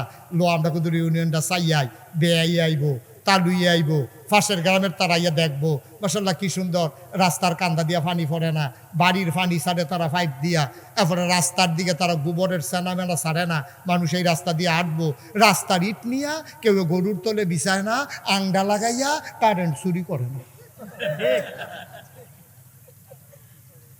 এই সব দেখা টেক্কা সেটা যাইবো, সবাই আইবো দেখতো, কেউ কথাটা মিলেনি, আমার কথা না ঠিক নেই। কারণ এই দেশটার ভিতরে এত শান্তি আর শান্তি, ইউনিয়নটা বেড়া বাংলাদেশও কোনোখানে শান্তি নাই, আর এই জায়গার ভিতরে বিলে এইরকম কারবার ঘুরতে রয়েছে, রাস্তার মুড়ে বিলে ফুল বাগান হয়ে রয়েছে, মানুষ বিলে সুন্দর করে আটতে আছে, কেউ কোনো ঝামেলা নাই, কিচ্ছু নাই, মামলা নাই, হামলা নাই। মাইয়া ফান্ডে ফলাফানে বইয়া বইয়া ব্রিজের উপরে বিলে টিটকারি মস্কারা মারে না, মাইয়া ফান যাইতে আছে স্কুলে, ফলাফান আরেক লাইনে যাইতে আছে, এক লাইনে মাইয়া ফান চলে, আরেক লাইনে ফলাফান চলে, কেউ কাউরে টিটকারি মস্কারা করে না। হুজুর প্রত্যেক দিন নামাজের ভিতরে হাজিরা হয়, ইমাম সাহেব হাজিরা রাখে মুরব্বীরার, ফলাফানে হাজিরা রাখে ফলাফাইনার, খেলা চলে গ্রামের ভিতরে। যেই মাত্র আসরের আজান দিছে, একটা ফলা খপ করে বলটারে দৌড়ালায়, অন্য ফলাফানে জিগায় কিরে বল দর্শত কেড়ে, কয় নাগাইশের ফিরসা হুজুরে কইয়া গেছে আগে নামাজ তারপরে খেলা, ঠিক কিনা? এত সুন্দর গ্রাম দেখলে সবাই চাইতে আইব। পৃথিবীর ভিতরে উমর যখন এত একটা রেকর্ড করে লাইছে, পৃথিবীর বিভিন্ন দেশ থেকে মানুষ এতে আছে চাইতো, এর ভিতরে একবার আইস ভিতরে আইয়া সেটা আরেকবার আর দেখা পাইছে, দেখা পাইলে কয় ভাই আপনার বাড়ি গো, কয় বাড়ি যে হবে, কয় আপনি কি এই দেশের, কয় হয় এই দেশের, তো কয় আপনার যে প্রেসিডেন্ট এবার কো, কয় কার কথা কও, কয় প্রেসিডেন্ট, পামডেগুলো ইতা নাই, কয় তৈলে কি প্রধানমন্ত্রী, কয় না ইতাও নাই, কয় রাজা বাদশাহ, কয় এইটা তো ফইলেই নাই, কত তোমরা দেশটা চালাই কেন, তো এই না কইবা। মদিনার মুসলমান ডাক দিয়া কয় আমার দেশে প্রেসিডেন্টও নাই, প্রধানমন্ত্রীও নাই, রাজাও বাদশাহ নাই, আমার দেশটা যে চালায় উনি প্রেসিডেন্টও না, প্রধানমন্ত্রীও না, রাজাও না, বাদশাও না, তিনি হইলেন খলিফাতুল মুসলিমিন, মুসলমানদের খলিফা, তিনি আমাদের খাদেম, তিনি আমাদের কি। আচ্ছা ও আপনারা মেম্বার সাহেবটা ডাক দিতে পারবেন, কি খাদেম সাহেব গাইডা কুতুর দোয়াই দিয়া যাইয়েন, এই কথা কইতেন পারবেন, চেয়ারম্যানরা পারবেন, পারবেন, কিন্তু উমর নিজেই পরিচয় দেয় আমি খাদেম, সুবহানাল্লাহ বলবেন না? মদিনার মানুষ কয় তিনি আমাদের খাদেম, কয় বুঝলাম বুঝলাম, তিনি তোমাদের খাদেম, ওনার রাজপ্রাসাদটা কই, উনি যেই বাড়িতে ঘুমায় ওনার সেই বাড়ি বাউন্ডারি, ওচা বাউন্ডারি দেওয়া বাড়িটা কয়, কয় বুঝলাম না, কয় রাজপ্রাসাদ কি, কারে আমাদের ইরানে তোরানে ওখানে বিরাট রাজপ্রাসাদ, ওই বিরাট ওয়াল করা জেলখানার মতো, শত্রুপক্ষ যেন আক্রমণ করতে না পারে এমন বিরাট বাড়িতে আমাদের বাদশাহ ঘুমায়, তোমাদের যিনি খাদেম ওনার বাড়ি কোনটা, রাজপ্রাসাদটা কই। আবার মদিনার মুসলমান আঙ্গুল দিয়া দেখাই দিলেন, ওই যে মাটির ওয়াল করা খেজুর পাতার ছাউনি দেওয়া ঘর, এটাই আমাদের উমরের ঘর। মদিনার মুসলমান কয় কি তারে, আমি যে গেলাম প্রেসিডেন্ট কো, তারা কয় খাদেম, ওখান মাইটটা করা দেখাই দেয়, এটা দিলে বিলে বেড়ায় থাহে, আমার কি ফাগল ফাগল লাগতেছে নাকি না বেহতার লাগতে আছে। তখন হ্যাঁ বেড়ায় বিদেশি মেহমান কইতেছে ভাই এই ডে উমরের ঘর, কয় হ, তো কয় বেটা সিকিউরিটি ফোর্স, কয় বুঝলাম না, কয় স্পেশাল গার্ড, কয় বুঝলাম না, হা আমরা এমপি সাহেব এলাকা তাইলে সামনে দিয়ে পুলিশের গাড়ি পে পু এরকম করে না, তো এইটা তোমরা এরকম আছে না, উমরে পাহারা টাহারা দেয়। এবার মদিনার মুসলমান খেই পা গেছে, কয় বেটা মুখে দিয়া যাই তাই কয়, এতক্ষণ কিচ্ছু কই নাই, উমরকে পাহারা দেবে এই কলজাওয়ালা বেড়া মদিনায় কে আছে, বরঞ্চ উমর মাঝ রাতে উঠে চাবুক নিয়ে ঘুরে ঘুরে পাহারা দেয়, কে খায় না, কে ঘুমায় না, সুবহানাল্লাহ বলবেন। ওমরকে পাহারা দিতে পারে এমন কলিজাওয়ালা মানুষ মদিনায় নাই।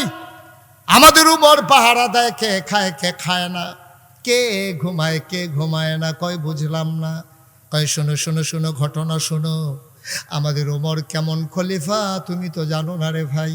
একদিনের কথা শুনো, মা এশারের নামাজ পড়ে সামান্য একটু ঘুমিয়ে সবাই যখন অঘুর ঘুমে অচেতন, আমাদের খলিফা ওমর তিনি বের হয়ে গেলেন, তিনি একটা চামড়ার চাবুক নিয়ে তিনি বের হয়ে গেলেন অজপাড়া গায়ে নিবৃত পল্লীতে, বর্ডার বেল্টে, তিনি সীমান্ত এলাকায় চলে গেলেন, তিনি ঘুরে ঘুরে পাহারা দেয়, কে খায় না, কে ঘুমায় না।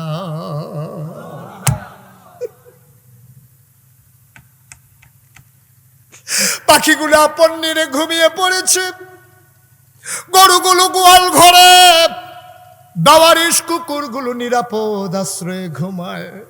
প্রিয়তম স্বামী প্রিয়তমা স্ত্রীকে নিয়ে ঘুমিয়ে পড়েছে। ছোট্ট শিশু মায়ের বুকে মুখ রেখে ঘুমায়, কেউ জাগনা নাই, ওমরের চোখে ঘুম নাই। ঘুরতে ঘুরতে তিনি চলে গেলেন অজুপাড়া গায়ে, বর্ডার বেল্টে সীমান্ত এলাকায় একাকি ঘুরে। মৃদুমন্দ বাতাস, ফকফকা জ্যোৎস্না। তিনি ঘুরতেছেন আর তালাশ করতেছেন কোনো মানুষের কোনো বিপদ আছে নাকি। ঘুরতে ঘুরতে তিনি চলে গেলেন কিছু দূর। হঠাৎ করে তাকিয়ে দেখলেন একটা কেমন যেন মিটি মিটি আলু জ্বলতেছে। আর তাকায়া দেখে ওই ঘরের ভেতর থেকে কান পেতে শুনে যেন কান্নার আওয়াজ শোনা যায়। হযরত ওমর পৌর মানুষ, তিনি দিলেন দৌড়, দৌড়ে দৌড়ে তাঁবুর কিনারে গেলেন। তাকায় দেখে তাঁবুটা মাঝে মাঝে ছিদ্র ছেঁড়া, ভেতরে মিটি মিটি আলো জ্বলে। দুইটা ছোট বাচ্চা বুকটা নিচের দিকে দিয়া পেটের নিচে দুই টুকরা পাথর দিয়া শুয়ে আছে।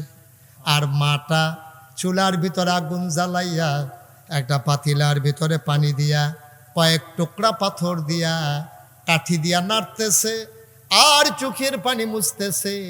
বাচ্চারা কাঁদতেছে, মা তুমি না বলেছ ইসলামের মুসলমানের দেশে খাবারের অভাব নাই, তুমি না বলেছ ওমরের দেশে কুকুর না খেয়ে মারা যায় না। ওই 3 দিন ধরে কাফেরের দেশে খাই নাই গো মা, মুসলমানের দেশে আসলাম খাবারের আশায়। সকালবেলা আসলাম, কোনো খাবার কেউ দিল না। দুপুর হয়ে গেল, কেউ খবরও নিল না। বিকেল হয়ে গেল, সূর্য হারিয়ে গেল পশ্চিম আকাশে। আম্মা আম্মা গো, কেউ আমাদের খবর নিল না।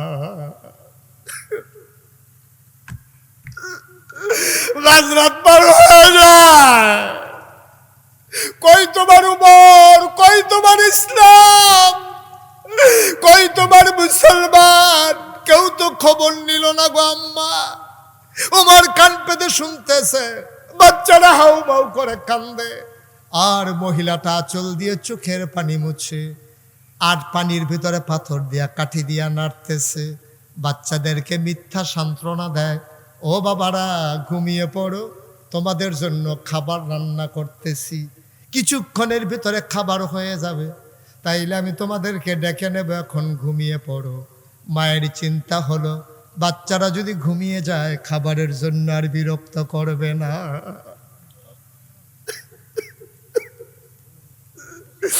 অর্ধ পৃথিবীর প্রেসিডেন্ট ওমর ছেড়া তাবু দিয়ে তাকাইয়া দেখে চোখ দিয়ে টপ টপ করে পানি পড়তেছে, কপালে ঘাম জমে গেছে। ওই কপালের ভেতরে চিন্তার বলি রেখা দেখা দিয়েছে। তিনি টেনশনে পড়ে গেলেন, হাউ মাউ করে চিৎকারও করতে পারেন না, মানুষেরা টের পেয়ে যাবে। তিনি হঠাৎ চিন্তায় পড়ে গেলেন, কিয়ামতের ময়দানে আল্লাহ যদি আমার ডাক দেয় আমি কি জবাব দেব। তিনি দিলেন দৌড়, দৌড়ে দৌড়ে দৌড়ে দৌড়ে তিনি মদিনায় যেখানে রাষ্ট্রীয় গোডাউন মাল সামানা যেখানে জমা করা আছে, গোডাউনের দরজায় গিয়ে দাঁড়ালেন। দাঁড়িয়ে তিনি আস্তে করে দারোয়ানকে ডাক দিলেন, দরজায় নক করলেন। দারোয়ান দরজা খুলে দিলেন। হযরত ওমরকে দেখে বললেন, আসসালামু আলাইকুম ইয়া আমিরাল মুমিনিন, ইয়া খলিফাতাল মুসলিমিন। এত রাতে কেন আপনি এসেছেন? ওমর ডাক দেয়া কয়, ভাই তাড়াতাড়ি করো, বস্তার ভিতরে একটু আটা দাও, কিছু সবজি দাও, পাকা খেজুর দাও, বস্তার মুখটা শক্ত করে বেঁধে দাও।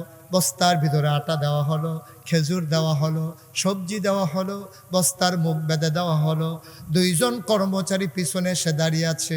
ইয়া আমিরাল মুমিনিন, দয়া করে আপনি সামনে সামনে চলুন, আমরা বস্তা নিয়ে আসতেছি। ওমর বলে, তোমরা কারা? আমরা রাষ্ট্রের কর্মচারী। তোমাদেরকে কে ডেকেছে? কয়ে কেউ ডাকে নাই, আপনার আওয়াজ শুনে ঘুম ভেঙে গেছে, আমরা আপনার পেছনে পেছনে আসতেছি, আপনি সামনে যান। ওমর বলে, না কেউ লাগবে না, বস্তাটা 2 জন ধরে আমার মাথায় উঠাই দাও।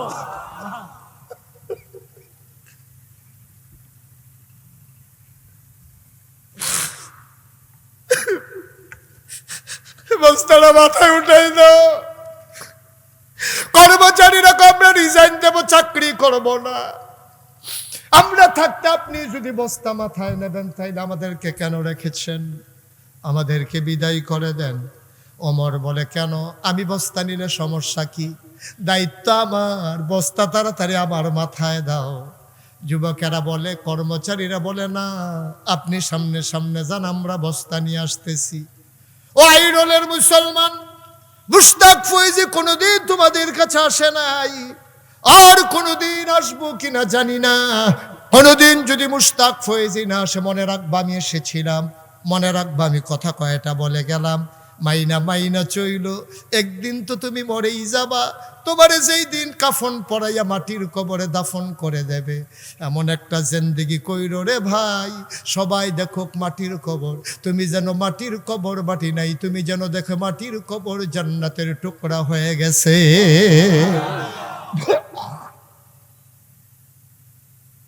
এমন একটা জিন্দেগি আমরা চাই নাকি চাই না? কথা কয় না, চাই নাকি চাই না? মুসলমান, মন দিয়ে শোনো। উমর কয়, আমার বস্তায় দাও। কর্মচারীরা কয়, আমরা নেব। ওমর বলে, কে কে বস্তা নিতে চাও? দুইজন হাত উঠালেন কর্মচারী। ওমর কয়, বস্তা দেব, তবে একটা শর্ত আছে। কয়, শর্ত কি? কয়, কিয়ামতের দিনে হাসরের ময়দানে মুসিবতের সময় আমি ওমরের যখন একটা গুনার ঘাটতি হবে, বস্তা হবে, সেই বস্তা তোমাদের ভিতরে যে নিতে রাজি হবা, আজকে আটার বস্তা আমি তার মাথায় দেব।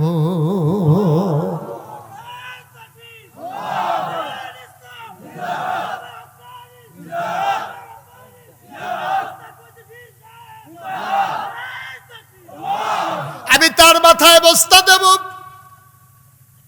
যে মানুষটা কিয়ামতের ময়দানে আমার গুনার বস্তা নেবা, এখন আর কেউ আগায় না, সবাই পেছনে পড়ে গেছে। উমর কয়, জানতাম, এটা আমি জানতাম, আমার স্ত্রী আমার গুনার ভাগ নেবে না।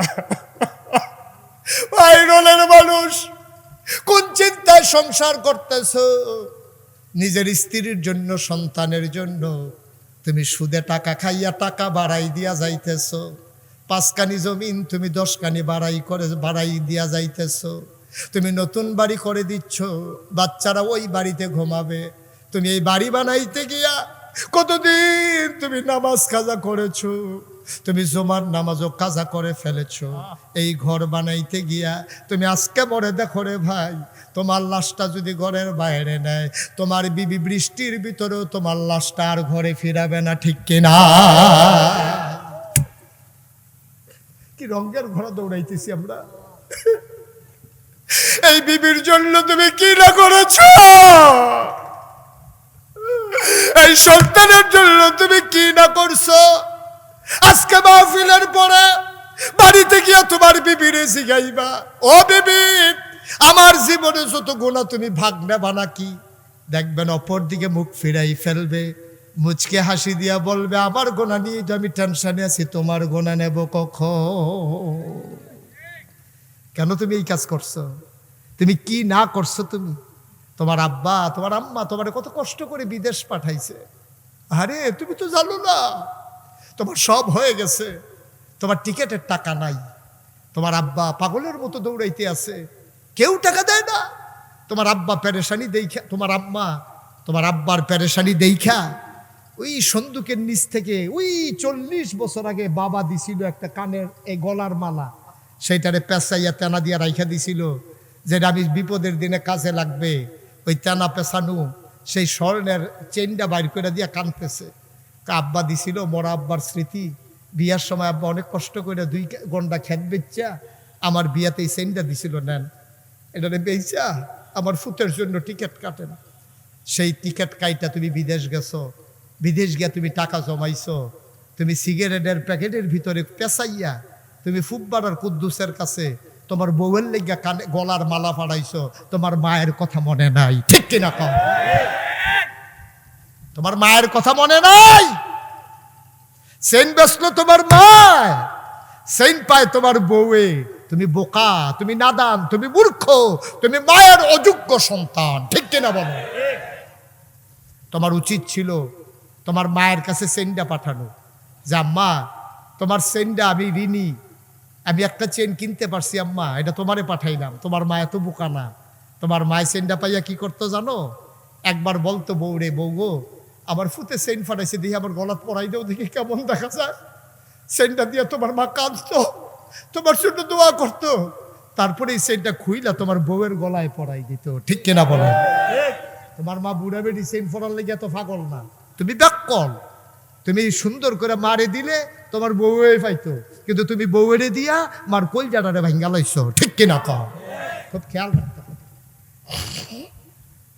তোমার গুনার ভাগ তোমার বউ নেবে না, তোমার গুনার ভাগ তোমার ছেলে নেবে না, তোমার মেয়ে নেবে না। ওমর ডাক দেয়া কয়, কথা মনে আছে নাকি? ওমর ডাক দেয়া কয়, গুনার ভাগ যে নেবা তার মাথায় আটার বস্তা দেব, কেউ আর আগায় না।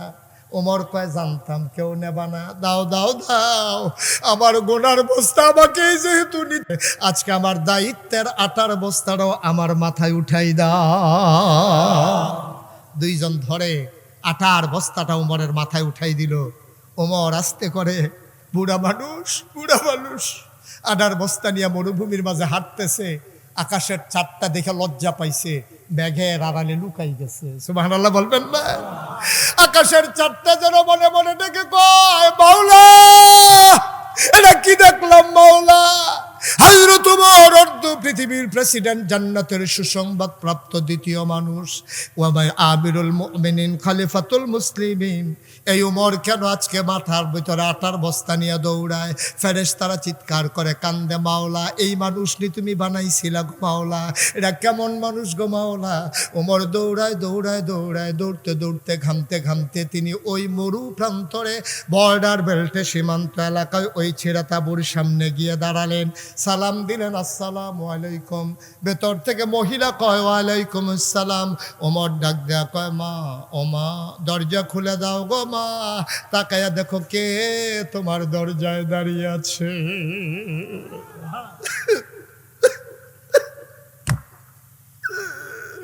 মহিলা মনে করেছে রাস্তার কোন প্রতীক, নিশ্চয়ই সাহায্যের জন্য, খাবারের জন্য এসে দাঁড়িয়েছে।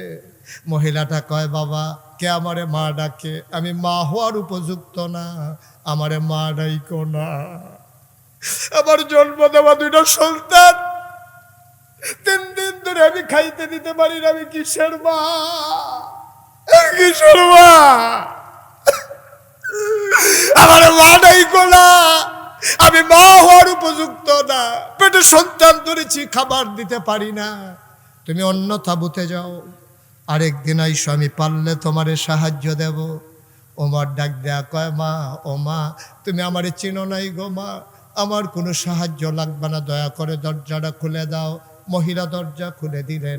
তাকাইয়া দেখে একটা আধা পাকা আধা কাঁচা দাড়িওয়ালা একটা মানুষ দাঁড়িয়ে আছে, মাথার ভিতরে একটা বস্তা। মহিলা ডাক দেয়া কয়, তুমি কে বাবা? চিনলাম না। কয়, মা আমারই চিনবা না, এই এলাকাতেই আমার বাড়ি। আমি যাচ্ছিলাম তোমার তাঁবুর কেনার থেকে, 3 দিন ধরে তোমার বাচ্চারা খায় না গো মা, এই জন্য চিন্তা করলাম কিছু খাবার দেওয়া দরকার। আমার কাছে সামান্য কিছু আটা ছিল, খেজুর ছিল, সবজি ছিল। মা দরজা খুলে দাও, অনুমতি দাও, ভিতরে আসি। মহিলা ডাক দেয়া কয়, ভিতরে আসো। বলে যে, মা বস্তাটা একটু ধরে নামাও। মহিলারা ধরলেন, বস্তা নামালেন। ওমর ডাক দেয়া কয়, আম্মা তুমি একটা কাজ করো, তাড়াতাড়ি আটা গুলে কয়টা রুটি বানাও, এই ফাঁকে আমি ফু দিয়া নিবে যাওয়া আগুনটা ধরাই দেই। তুমি রুটি বানাও আর আমি ফু দিয়ে একটা আগুন ধরাই। অর্ধ পৃথিবীর প্রেসিডেন্ট, আমিরুল মুমিনিন, খলিফাতুল মুসলিমিন, নবীর পরে যিনি নবী হবেন, নবী ঘোষণা দিয়েছেন যদি নবী থাকতো, সেই উমর চুলার ভিতরে ফু দিয়ে আগুন ধরায় আর মহিলা আটা গুলতেছে। ইসলাম ইসলাম ইসলাম। আমরাও মুসলমান, তারাও মুসলমান। বেটা লজ্জায় সামনে দাঁড়াইতে পারবো আমরা? কিয়ামতের ময়দানে তাদের সামনে লজ্জায় আমরা দাঁড়াইতেও পারবো না। জান্নাতের আশা করব দূরের কথা, তাদের সামনে লজ্জায় দাঁড়াইতেও পারবো না, পালাই যাইতে হবে। এই মানুষগুলা জান্নাত নিয়ে বড় টেনশনে আছে, জবাব নিয়ে বড় টেনশনে আছে। আর আমরা কি রঙ্গের গোড়া দৌড়াইতে আছি? কিয়ামতের ময়দানে হিসাব দেব, এই কথাটা যেন আমরা ভুলেই গেছি, ঠিক কিনা? হযরত ওমর তিনি ফুদি আগুন ধরাইতেছে, অর্ধ পৃথিবীর প্রেসিডেন্ট, আর মহিলাটা আটা গুলতেছে। আটা গোলা হলো, রুটি বানানো হলো। ওমর ফু দিয়ে নিভে যাওয়া আগুন ধরালেন। তিনি বললেন, আম্মা আমার কাছে রুটি গুলে গুলে রুটি বানিয়ে আমার হাতে দাও, আমি তার ভিতরে খোলার ভিতরে সেঁকতেছি। মহিলা রুটি বানাই দেয়, ওমর খোলার ভিতরে দিয়া 2টা রুটি সেঁকলেন। এবার ওমর ডাক দেখো, আম্মা আম্মা গো, আমার ভাইয়ারা খায় নাই গো আম্মা, 3 দিন হয় ভাইয়ারা খায় নাই, কাঁদতে কাঁদতে দুর্বল শরীরটা নিয়ে ঘুমাই গেছে, তুমি যদি অনুমতি দাও আমি ডেকে উঠাই গো আম্মা। মহিলা ডাক দিয়া বলে, বাবা উঠাও। এবার ওমর 2টা ছেলেকে ডাকলেন, ভাই উঠো। বাচ্চাগুলো উঠলো। ওমর রুটি ছিঁড়ে টুকরা করে খেজুরের বিচিটা ফেলে ভেতরে খেজুর দিয়া বাচ্চাদের মুখের কাছে একটা লোকমা নেয়। ওমর কয়, খোদার কসম, আমি জীবনে অনেক ক্ষুধার্ত মানুষ দেখেছি, খাবার নিয়ে কারাকারি করতে দেখেছি, আমি এমন কারাকারি কাউকে করতে দেখি না। আমি লোকমা নেই, একটা মুখ চলে আসে 2টা। আমি একটা লোকমা নেই, 2টা মুখ চলে আসে আমার কাছে। আমি একটা মুখ ধাক্কা দিই, আরেক মুখে লুকমা দেই, আবার এই মুখ ধাক্কা দিয়ে ওই মুখে লুকমা দেই। বাচ্চাগুলা খাবার খেলো, পেট ভরে গেল, পানি খেলো, ওরা আবার শুয়ে পড়লো। আমি বললাম, মা মা গো, আর বাচ্চারা কানবে না, এবার আমি তোমার রুটি দেই, তুমি খাও। মহিলাটা কয়, না বাবা আমার রুটি লাগবে না। পরের দিন সকালবেলা বাচ্চাগুলো আবার কানবে, আমি রুটি দেবো কোত্থেকে, আমি খাইতে পারবো না। ওমর বলে, মা একটা রুটি তুমি খাও। মহিলা গলায় নিলেন, চিবুলেন, ঢুক গিলতে পারেন না, গাল বেয়ে বেয়ে টপ টপ করে পানি পড়ে। মহিলা বারবার উমরের দিকে তাকায়, তাকায়া দেখে বুড়া মানুষটার চোখ বেয়ে বেয়ে, দাড়ি বেয়ে বেয়ে পানি পড়ে, পাঞ্জাবির সামনের অংশ ভিজে গেছে।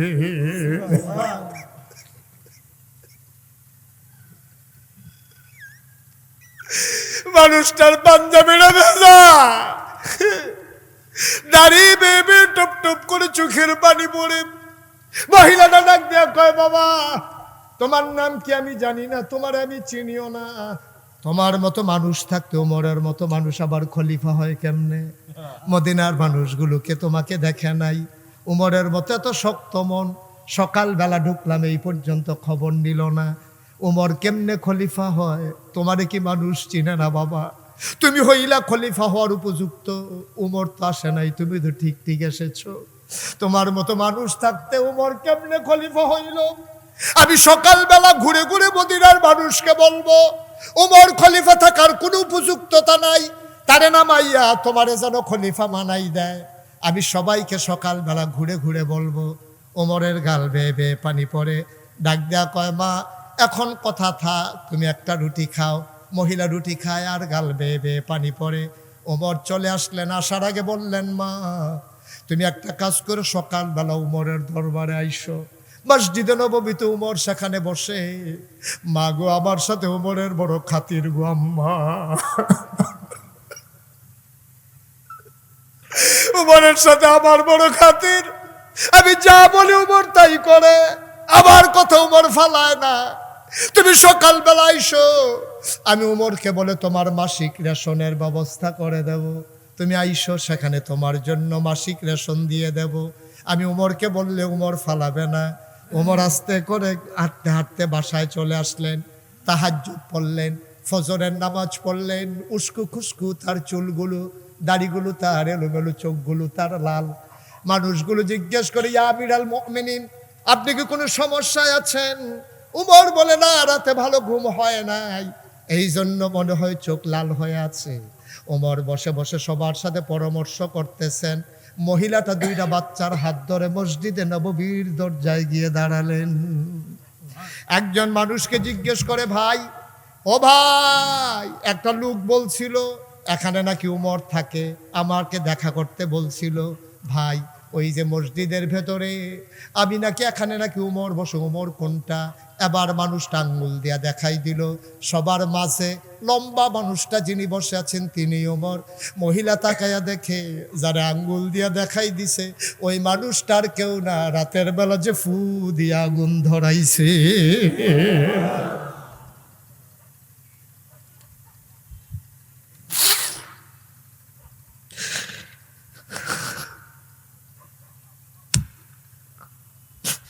মহিলারা ভয় পেয়ে গেলেন। তিনি মনে করলেন এই মানুষটা নিশ্চয়ই আমাকে ছাড়বে না। আমি শুনে শুনে তারা গালিগালাজ করছি, আমি তারা কত শক্ত কথা বলছি, এই মানুষটা আমারে ছাড়বে না রে। মহিলাটা দুইটা বাচ্চারে ধরে দিলেন দৌড়। উমরের নজর পড়ে গেছে। ওমর সবাইকে বসাইয়া চামড়ার চাবুকটা হাতে নিয়ে দিলেন দৌড়। সামনে এসে দাঁড়ালেন, ডাক ডাক আম্মা, ও আম্মা তুমি দৌড়ে কই যাও? মহিলারা কয় বাবা আমি তোমারে অনেক শক্ত কথা বলেছি, আমি বুঝি নাই তুমি যে উমর, তুমি যদি পিটাইতে মন চায়, মহিলাটা কয় আমারে যদি শাস্তি দিতে মন চায় দাও, আমারে জেলখানায় দিও না, আমার বাচ্চা গুলার কেউ নাই, আমারে যদি জেলখানায় দাও, আমার বাচ্চাগুলা মা মা বলে কাঁদতে কাঁদতে মরে যাবে, বাবা আমারে মাফ করে দাও, আমি রাতের বেলা তোমারে চিনতে পারি নাই। উমরের গাল বেবি পানি পড়ে। চামড়ার চাবুকটা মহিলার হাতে নিয়ে দিলেন, বললেন আম্মা, ও আম্মা পিটাইতে মন চাই না, আমারে পিটাও, তোমার কাছে দরখাস্ত দেবো আম্মা, কিয়ামতের ময়দানে উমরের বিরুদ্ধে বিচার দিও না। পিটাইতে মন চাইলে পিটাও, গালি দিতে মন চাইলে গালি দাও, কিন্তু কিয়ামতের ময়দানে উমরকে আসামি বানাইও না। আমার বড় ভয় লাগে গো আম্মা, কিয়ামতের ময়দানে না জানি আমি আসামি হয়ে যাই। ও আইডলের মুসলমান, মুশতাক ফয়েজি কোনোদিন তোমাদের কেমন করে ডাকে নাই রে ভাই? কি রঙের ঘোড়া দৌড়াইতেছ, মুসলমান কারে কই চিনে রাখো। তুমি যদি আবার আমাকে বলো হুজুর আমি তো উমরের পথ অর্ধ পৃথিবীর প্রেসিডেন্ট হব না, আমার তো এই দায়িত্ব পালন করা লাগবে না। ভাই তোমারও দায়িত্ব আছে, তুমি খেটে খাওয়া মানুষ, তুমি একটা মুরগি এনেছো, আল্লাহর নবী কয় তুমি গোশত এনেছো রান্না করার জন্যে, তোমার পাশের ঘরের মানুষটা আরো গরিব, তুমি যদি গোশত দিতে না পারো একটু ঝুল বাড়াই দাও, 2 টুকরা আলু দিয়ে দাও। তোমার পাশের তোমার আপন ভাই সে আরো অসহায়, অ্যাক্সিডেন্ট করে ঘরে পড়ে আছে, 3টা বাচ্চা, তোমার ঘরের রান্নার গন্ধ পাইয়া মায়েকে বিরক্ত করে, মা গোশত খাবো মুরগি খাবো, তুমি পারো না, কিচ্ছু পারো না, তুমিও তো রিক্সাওয়ালা, তুমি গোশত দিতে পারো না, অন্তত 2 টুকরা আলু আর একটু ঝোল বাটি দিয়া তোমার ভাইয়ের বাচ্চাদের জন্য পাঠাই দাও। এটার নাম ইসলাম, এটার নাম ইসলাম। তুমি অর্ধ পৃথিবীর প্রেসিডেন্টের দায়িত্ব পালন করা লাগবে না, তুমি পাশের ভাইয়ের দায়িত্বটা পালন করো। তুমি খবর নাও, এই যুবকেরা যারা মাহফিলের আয়োজন করলো, ও যুবকেরা শুধু মাহফিল করলে হবে না, বছরে তোমাদেরকে একটা সিদ্ধান্ত নিতে হবে। প্রত্যেক রমজানের সময় তোমরা ইফতারের ব্যবস্থা করবা খেটে খাওয়া মানুষের জন্যে। এই গ্রামে কারা বিধবা মায়ের সন্তান বিবাহ দিতে পারে না, তাদের তালিকা করে বিয়ের ব্যবস্থা করতে হবে। বিনা চিকিৎসায় কারা পড়ে আছে, তাদের তালিকা করে চিকিৎসার ব্যবস্থা করতে হবে। মুসলমানের সন্তান, এটা তোমার আমার দায়িত্ব, এটা বেশতে কোনো অনুগ্রহ না। তুমি সুস্থ আছো তোমার নেয়ামত, অসুস্থ মানুষটার পাশে দাঁড়ানো এইটাই তোমাদের দায়িত্ব, ঠিক কিনা? আমার যুবকেরা, আমি জানি, আমি শুনেছি যে তারা রমজানে তারা চেষ্টা করে অসহায় মানুষদের কাছে এই ইফতার সেহেরি সামগ্রী পৌঁছে দেওয়ার জন্যে। আর পাশে আমি জুড়িয়ে দিলাম বিধবা মায়ের যে কন্যার বিয়ে হয় না, বিয়ের উপযুক্ত, তাদের তালিকা করে বিয়ের ব্যবস্থা করতে হবে। যেই ছেলেটা লেখাপড়া করতে পারে না তাকে একটা পাঞ্জাবি কিনে দিতে হবে, একটা টুপি কিনে দিতে হবে। মাদ্রাসার মুহতামিম হুজুর এখানে আছেন, একটা ছেলে এই গ্রামের বিনা কি করে নিরক্ষর থাকবে না, মূর্খ থাকবে না। এই তোমরা যুবকেরা তাদেরকে তালিকা করে বই পুস্তক কিনে দিয়ে, পায়জামা পাঞ্জাবি টুপি বানিয়ে দিয়ে তাদেরকে মক্তবে যাওয়া এনশিওর করতে হবে। মক্তবের শিক্ষকের দায়িত্ব উনি পালন করবে, এই রকম ছাত্র নিতে পারলে টাকা লাগবে না ইনশাআল্লাহ। হুজুর রাজি আছেন তো নাকি? ইনশাআল্লাহ টাকা লাগবে না। তাইলে আমার ছেলেরা, ছোট্ট ছেলেরা শিক্ষা পাবে। আমার বোনেরা যাদের বিয়ে হয় না, বিয়ের ব্যবস্থা করতে হবে। আমার অসহায় বাবারা, মায়েরা যাদের চিকিৎসা হয় না, তাদের চিকিৎসা করতে হবে। তাহলে আমরাও এক একজন উমরের মতো ভূমিকা নিয়ে আমরাও কিয়ামতের ময়দানে দাঁড়াতে পারবো ইনশাআল্লাহ। ঠিক কিনা বলো? পারবো না এটা আমরা? পারবো না? আমার ছেলে 5 জন, 5টা ছেলে বিদেশ থাকে, 2 বছর পরে পরে ছুটিতে আসে। 5 জন ছেলে 2 বছর পরে 5টা কম্বল আনে, 10 বছরে 10টা কম্বল হয়। আপনি স্বামী স্ত্রী বাড়িতে আছেন, আপনারা 2 জন মিলে গায়ে দেন একটা, আর 9টা কম্বল স্টিলের আলমারির উপরে রাইখা চাইয়া চাইয়া হাসে। না, গায়ে দিয়া মরতাম ফারতাম না, এর আগে বোধহয় মরে যে কেন, শরীরের নমুনা খারাপ। তুমি 9 পাঞ্জাবি 9 কম্বল গাও দিয়া মরণের নিয়ত করো। তুমি এই নিয়ত না কইরা তুমি হেই চিন্তা করো, আমার 10টা কম্বল, একটা আমি গাও দিতে আসি, মেহমানের লেগে একটা তোলা রাখা বাহি 8টা কম্বল লইয়া তুমি আস্তে করে তোমার বউয়ের লইয়া রাত্রেবেলা বারোই যাও। যে বেডির ফুট নাই, যে বেডির খেতা নাই, যে বেডির কম্বল নাই, আস্তে করে দরজার কাছে গিয়ে তোমার বউয়ের দিয়ে ডাক দেওয়াও। ডাক দিয়ে হেবেডি যখন দরজা খুলবো, তুমি আস্তে করে পরিচয় না দিয়া কম্বলটা ঢিল মাইরা দিয়া সেটা কইও, গো আমার ফুতাইতে বিদেশ থাকে, তোমার কম্বলটা দিয়ে গেলাম, গাও দিয়া দোয়া করো, জান্নাত বিচারটা মক্কা যাওয়ান লাগতো না, জান্নাত তোমার ঘরের দরজায়। ঠিক কিনা বলো? জান্নাত তোমার ঘরের দরজায়। তুমি বছরে বছরে সৌদি আরব যাও, জান্নাত বিচারতা। হজরা সদ সুমা দিয়া কই আইতাছে, আল্লাহ 2 বছর লাগে যে গোনা করছি, মাপ চাইয়া যাইতে আসি, গোনা করে আবার আইতে আসি। বাট ফার করে এমনি সিহন জিংলা দিয়ে উদাম করে বলে ফাতফাত করে খিসন যাইতো তারে অসভ্য। এবার জান্নাত বিচারে মক্কা শরীফ গিয়া আর লগের ঘরের বেরিয়ে কম্বল ছাড়া থরথরাইয়া কাছে, তুই বেড়া 10 কম্বলের চাইয়া চাই আইসাস বউলে লইয়া ফ্যানওয়ালা ফু হইল সুবা দিয়া ধরে বুটবুড়ি ছোটন যাইতো তারে। কথা মনে থাকবে ইনশাআল্লাহ। আল্লাহ যেন কবুল করে, সবাই পরে আমিন। আমার যা আছে আমি সামান্য আছে, এই সামান্য দিয়া আমি দুঃখী মানুষের পাশে দাঁড়াবো। এটার নাম হচ্ছে ইসলাম, এটার নাম হচ্ছে ইসলাম। খালি আমি আমি আমি না জান, আমিটা সারা কিচ্ছু বুঝছেন না। আমি তো তুমি যাইতে হতে রাজি না, আর আমরা কইব তো পরের কথা। আমি তুমি আমরা, এটার নাম হলো ইসলাম। আমিও তুমিও আমরা সবাই। ঠিক কিনা বলো? তুমি আঙ্গুল ফুললে কলা গাছ হইয়া যাইবা গা।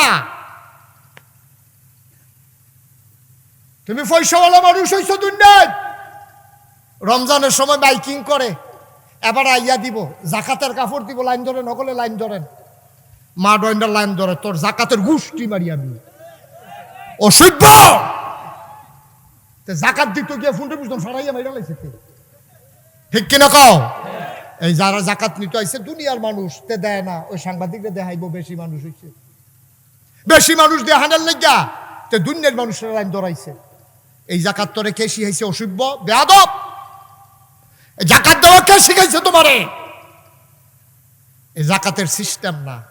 জাকাত হলো রাতের বেলা অন্ধকারের ভিতরে তুমি চুপি চুপি নিয়ে দিয়ে আসবা। তুমি যে দিছো সে যেন না জানে, সে যে তুমি যে সেজে পাইছে তুমি যেন না জানো।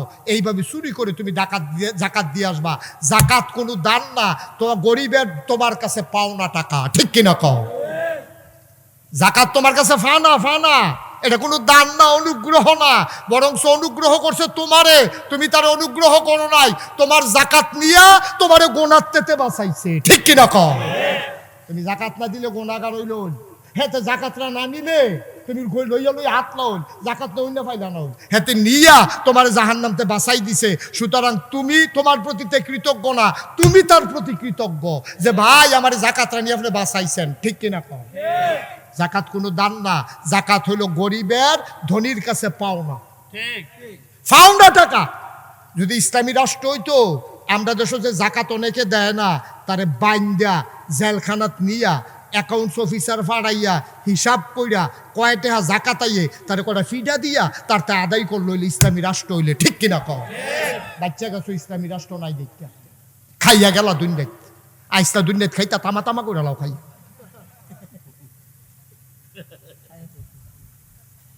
বেড়া কিতা খাইতে পারবা তুমি? তোমার আমি চ্যালেঞ্জ দিলাম, তুমি কয় টাকা খাইতে পারবো আমার সাথে বসো, আমি টাকা দেবো, তুমি দেখি কতক্ষণ খাইতে পারো। একজন মানুষ আরো বালাখানে হলো খাইলো 2000 টাকার খানা খাইতে পারতো না। অকলে যদি তুমি যদি কো কুরমা দিয়া খায়াম, গলদা চিংড়ি দিয়া খায়াম, তুমি যদি কো কেসকি মাছ দিয়া খায়াম, হুটকির ভর্তা দিয়া, তুমি যা মনটা ধরে কইবা দেখি কয়টা আর খাইতে পারো। আরে বেটা আমার মতো বেড়া তো কইলে তা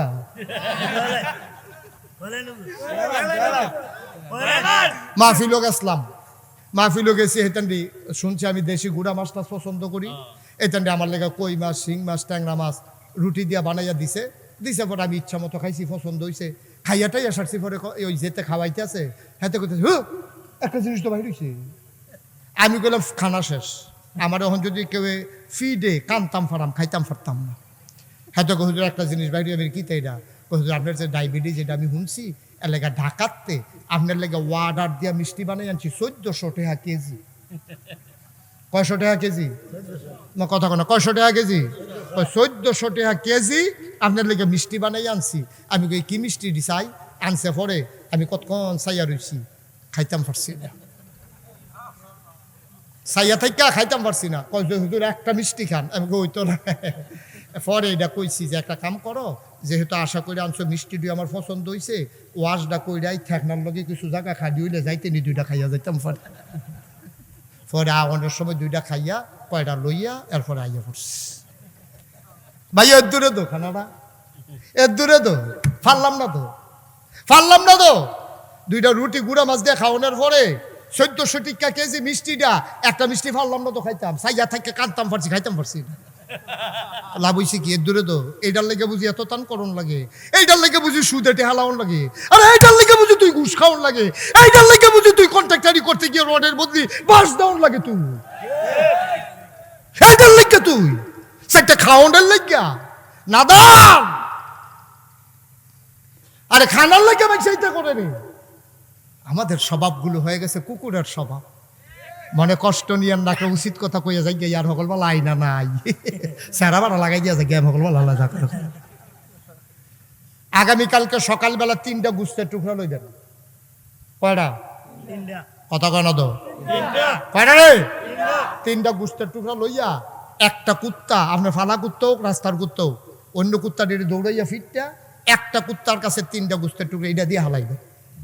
দেখবেন কুত্তাটায় একটা গুস্তের টুকরা খাইতে আছে, আরেকটারে ফাড়া দিয়া ধরে রাখছে, আরেকটার ফেলে আমরা চাইয়া রইছি।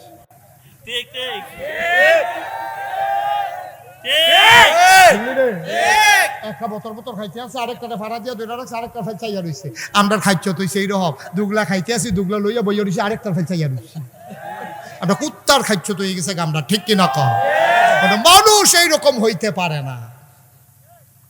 কষ্ট হইতে আছে, ছাড়া দেওয়া দরকার, পুরা দরকার কয় না। এখন কি আমি ওয়াশ করিনি, নতুন জায়গা দেখে না। আহা আহারে কই কে আসছে সরাইল থেকে? আহারে মুরব্বী, সুবহানাল্লাহ সুবহানাল্লাহ সুবহানাল্লাহ। আচ্ছা এটা থাক, পরে পরে বলবো। আমিন কর, আমিন। একটা মনের কথা কই, হ্যাঁ কইলে তা এবারে যেমনি খেয়ে রুইছে কইতাম ফারাম নি কি কইতাম নি, কথাটা বেশি কিচ্ছু না। যদি 32 বছর মুশতাক ফয়েজি মাহফিল করি, এই বছরে এই একাধারে মাহফিল আজকে শেষ আমার। এই বছর ওই যে শুরু করছিলাম সেপ্টেম্বর মাস, আর আজকে এই বছরের একটু শেষ হইয়া কয়েকদিন বিরতি পাইলাম। কুরবানিদের পরে থেকে আবার লাগাতার প্রোগ্রাম, এরপর ইনশাল্লাহ দেশের বাইরে যাব, কুরবানিদের পরই যাব। এর আগে কতগুলো প্রোগ্রাম বাংলাদেশে আমার আছে। তো মসজিদে কিছু প্রোগ্রাম একবারে যে খালি তা না, মসজিদ উদ্বোধন, হাফিজি মাদ্রাসার ছাত্ররা ভাগড়ি, তারপরে গিয়ে উডানো, মসজিদের ভিতরে খানকা থেকে রইছে। কেড়ে যে ওয়াজ করি আমি আল্লাহ জানি। যাই হোক, যেই কথাটা 32 বছর হয়েছে ওয়াজ করি, ওয়াজ করতে করতে আমার একটা অভিজ্ঞতা হয়েছে। আজকে আইডলের মাহফিলে কদম দিয়া আমার মন সাক্ষী দিয়েছে আপনাদের মাহফিল আল্লাহ কবুল করে নিয়েছে। আমার মনের সাক্ষী, আপনাদের মাহফিল আল্লাহ কবুল করছেন। যদি কবুল না করতো বৃষ্টিও তো দিতে পারতো না, বর্ষার মৌসুমি, কিন্তু আল্লাহ সুযোগ করে দিয়েছেন। আমি মন থেকে বিশ্বাস করি এবং আমার অনুভূতি যে আল্লাহ কবুল করে নিয়েছেন। এবার একটা কথা বলি, এই কবুল হওয়া মাহফিলটাতে এখন আমরা যারা আছি, আমাদের আব্বা আম্মা এই কবরে যারা ঘুমিয়ে আছে, মাহফিল কারে আপনারা কিন্তু বুঝেন নাই। আপনারা বুঝছেন মাহফিল মানে কি বুঝছেন? আপনারা বুঝছেন মাহফিল মানে হলো মাইক, মাহফিল মানে হলো প্যান্ডেল, মাহফিল মানে হলো হুজুরে আইব, আমরা বইয়া থাকা ওয়াজ করবো, এটার নাম মাহফিল। এটার নাম প্রকৃত অর্থে মাহফিল না। মাহফিল কি এটা টের পাইছে এই আইডলের যারা কবরও তারা। এই এই যে ভাই, এর লেগে তো কইছিলাম যে সাইডা দিতাম নাকি, না না কেউ উঠে খেয়াল রাখবা, যাতার লোক হুতাই লইবা। আর অগল বলা একটা ফেসফুস লাগিয়ে জিজ্ঞাসা কার অগল বলা মার হাবা কয় না রে। তো যেই কথাটা মাহফিল মানে কি, মাহফিল মানে হচ্ছে এই যারা কবরে আছে আব্বা আম্মা আমরা এই আইডল গ্রামও, তারা টের পাইছে মাহফিল কি জিনিস। তার একজনও কবরও নাই, সব রুহানি হালাতে মাহফিলের সাইডগুলো। আব্বা যার কবরে, আম্মা যারা কবরে শোয়াইছ, আমারও আব্বা নাই। মানুষগুলো যখন আমার কাছে এসে দোয়া চায়, আমার আব্বার কথা মনে পড়ে যায়। আমি মাঝরাতে অনেক সময় আব্বার কবরটার কিনারে গিয়া বসি, আব্বার লগে আমি গুনগুন করে কথা কই, আব্বা ও আব্বা, আপনি আমারে চিনছেন নাকি আব্বা? আমি আপনার মুশতাক ফয়েজি, 11 বছরের রাইখা আপনি ইন্তেকাল করছিলেন। আপনার মুশতাক ফয়েজি এখন অনেক বড় হয়েছে, হাজার হাজার মানুষ কথা শোনার জন্য ময়দানে চলে আসে, রাস্তার দুই পার্শ্বে দাঁড়াইয়া সালাম দিয়ে দাঁড়িয়ে যায়। ও আব্বা, কেমনে আপনি কবরে থাকেন? 3 টুকরা কাপড় পেছাই আপনারে শোয়াইছে। আব্বা, আপনার কবর জান্নাত হয়েছে নি? আপনার কবরের ভিতরে জান্নাতি খাবার দেয়নি আব্বা? আমি আব্বার লগে কত কথা কই, আমার আব্বা আমার একটা কথার জবাবও আমারে দেয় না।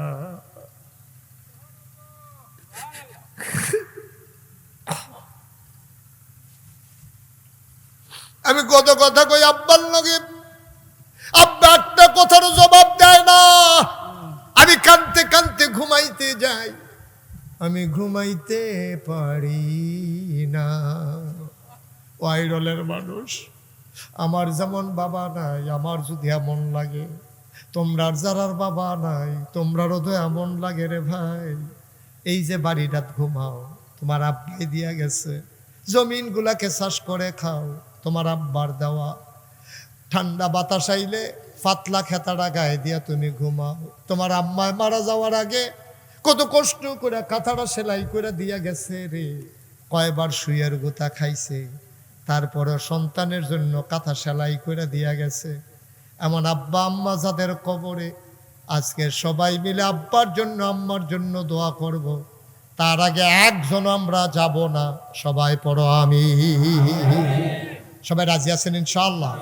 সবাই নামাজের মতো করে বসেন, একটা লুকও যাবেন না। যারা দাঁড়িয়ে আছেন বসে পড়ুন, এতক্ষণ কিচ্ছু কই নাই, এখন বসো, সবাই বসেন, কেউ উঠবেন না, একটা লুক উঠবেন না। এই যে ভাই গাছের তলে দেহি বললাম, আব্বা আম্মার লেগে উত্তর দোয়া করে আর পরে যাইয়েন। এই ছেলেরা বসো, ইউটিউবাররা যারা আছো বসো, সবাই সবাই মিলে একটু নামাজের মতো করে বসেন। নামাজের মতো বুঝো নাই, নামাজের মতো করে বসেন, হাঁটু ভেঙ্গে বসেন। সুবহানাল্লাহ কইতে হবে, সুইরা লাইতাছে ফান, ফানে বোধহয় মাপ চাইতে আছে, মাপ কইরা দেন। কয় হাজার? এক লগে নামাজ পড়বো 6000। আমি কইলাম বেড়া, এই মানুষে কি কাগজ কলম ফাইলে এইতে করে? তোরা রেখে তোরা মসজিদ আঁকতে কইসলা? হুজুর বুদ্ধি করে আঁকছি, মাশাল্লাহ লোকজন বাড়তেছে, এটা লাগবো। তা আমি আরে আঁকতে তো সুবিধে, করণ কেমনে, কিরকম টাকা খরচ হবে কত? এটা নিয়ে আমার একটা আইডিয়া দিছে তৎকালীন আমলে, আরো 2 বছর 2.5 বছর আগে। কয় যে হুজুর এটা বানাইতে খরচ হইব 15 কোটি টাকা। কয় কোটি? 15 কোটি। আপনার কাছে তো আর গোপন রেখা লাভ নাই, শরীরে একটা কাপ দিয়া লাইছে, শীতের ভিতরে বাদাইন ডালা শরীরে একটা গাম দিয়া লাইছে। আমারে আমি কইতাছি কিতারে তোরা কিতা করছ, রাখে। আমি কই আরে করছুত কিতা তোরা? কয় আমি শরীর তো কাপ দিয়া লাইছে আমার। কয় হুজুর ডরাইয়েন না, সাহস করে নাম মেলার। আমি তখন বুদ্ধি করলাম, 32 বছর মাহফিল করি, জীবনে তো টেহা পয়সা কম লাড়া ছাড়া করছি না। যা সকলবেলা টেহা দিয়ে কিতা করার। 1 বছরে আমি মুশতাক ফয়েজি মাহফিল করে যত টাকা হাদিয়া পাই, পুরো 1 বছরের হাদিয়া আমার মসজিদে দান করে দেব ইনশাআল্লাহ। আমি 25 লক্ষ টাকা এক বছরে জমাইছি, জমাইয়া এইটা দিয়া এই যে গত রমজান গেল, এই রমজানের আগের রমজানের 2 তারিখ আমি আমার মসজিদের কাজ শুরু করছি। বলেন আল্লাহুম্মা আমিন। আমি কাজ শুরু করছি। এই আজকে যে আপনাদের এখানে আসছি, গতকাল পর্যন্ত আমার মসজিদে খরচ হয়েছে সামান্য 10,000 না 9,000 কম 3 কোটি টাকা। মসজিদের কাম শেষ না, বিড হইছে, বিট আগাইলেছি মোটামুটি। বিট হইয়া কলামটি তুললা মসজিদের সেন্টারিং করতে আসি, সাদ হবে আগামী 1 তারিখে জুন মাসের, এই কাল পরশু শনিবারের পরের শনিবারে ইনশাল্লাহ আবার মসজিদের ছাদের ঢালাই হবে। বলেন আল্লাহুম্মা আমিন। আপনারা আমার কাছের মানুষ। আমি এই যে আজকে এখন মাহফিল থেকে নাগাইশ যাব না, এই ছেলে এদিকে ফিরো, কই যাও তুমি? আমিন কন। আমি এই মাহফিল থেকে গিয়া আমার গাড়ি রুমে চলে যাবে, আর আমি মসজিদের কাছে নামবো।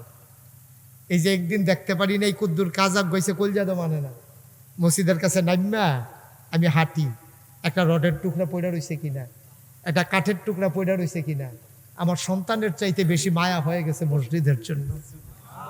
আমি অনেকদিন রাতের বেলা আমি আকাশের দিকে তাকাইয়া তাকাইয়া কাঁদছি। আমি বলছি, আল্লাহ, আমি মুশতাক ফয়েজি সারা জীবন থাকবো না। মসজিদটা যদি আমি কইরা না যাইতে পারি, আমার বাচ্চারকে তো এত মানুষ চিনে না।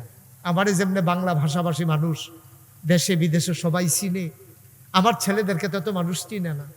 মসজিদটা যদি আমি শেষ কইরা না যাইতে পারি, এই মসজিদের ভবিষ্যৎ নিয়ে আমি বড়ই পেরেশান। আল্লাহ তোমার বন্ধু নবী বলেছেন, মাম বানা লিল্লাহি মসজিদান বানাল্লাহু লাহু বাইতান ফিল জান্নাহ। যে দুনিয়ায় মসজিদ বানাবে, আল্লাহ জান্নাতে নাকি তার জন্য ঘর বানাবে। সুবহানাল্লাহ বলবেন না? মাওলা আমার ওই পর্যন্ত হায়াত দাও যতদিন মসজিদের কাজটা শেষ না হয়। সবাই কোন আমিন।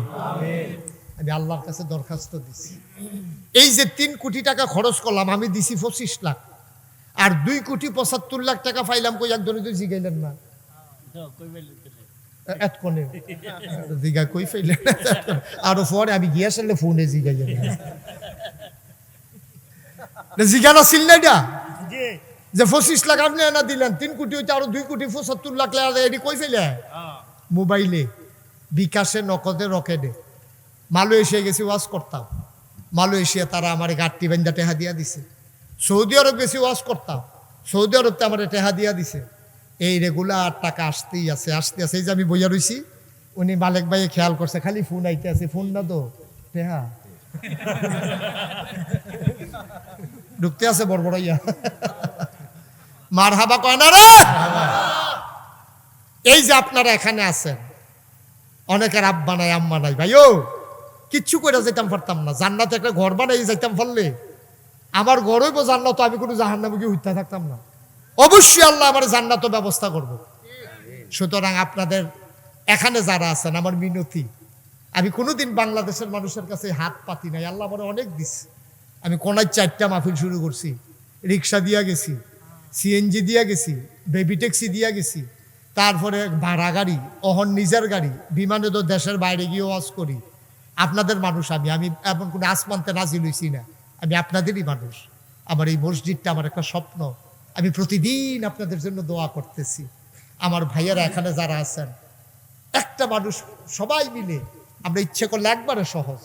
এখানে কেউ আছেন যে হুজুর ইনশাআল্লাহ 10,000 টাকা, 20,000 টাকা, এই কোটি কোটি টাকার মসজিদ হুজুর আমি ইনশাআল্লাহ 10,000 দিয়ে দেব, আমি 20,000 টাকা দিয়ে দেব, এইরকম 1,000 টাকা আমি নগদ দেব, এমন যদি পারেন আমি প্রাণ ভরে, আমি চাইও নাই।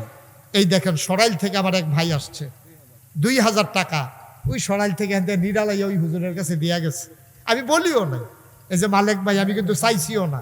মালিক ভাই আগে আগে গন্যা লাইছে, মালিক ভাইয়ে পরে নি তাড়াহুড়া করতে গন্ত গিয়ে ভুলইয়া গিয়া টাইম লইয়া গন্যা 5,000 দিস। মিস হইতে পারে, আবার যদি হুজুরে কোনের লগে লগে তাড়াহুড়া করতে গিয়ে যদি 6,000 আইয়া পড়ে, মার হাবা কর। আমার মালিক ভাই ভালো মানুষ, ভদ্র মানুষ, উনি 5,000 টাকা আমার মসজিদের জন্য দিয়েছেন। সরাইলের এক ভাই, উনি 2,000 টাকা দিয়েছেন। এখানে যারা আছেন সবার কাছে আমার এটা একটা আবদারও, আল্লাহর ঘর মসজিদে দিবেন, আমারে না। যুবক হাইটো না, এখন দোয়া হয়ে যাবে, পারলে দিবা, না পারলে না, হাঁটাহাঁটির দরকার নাই।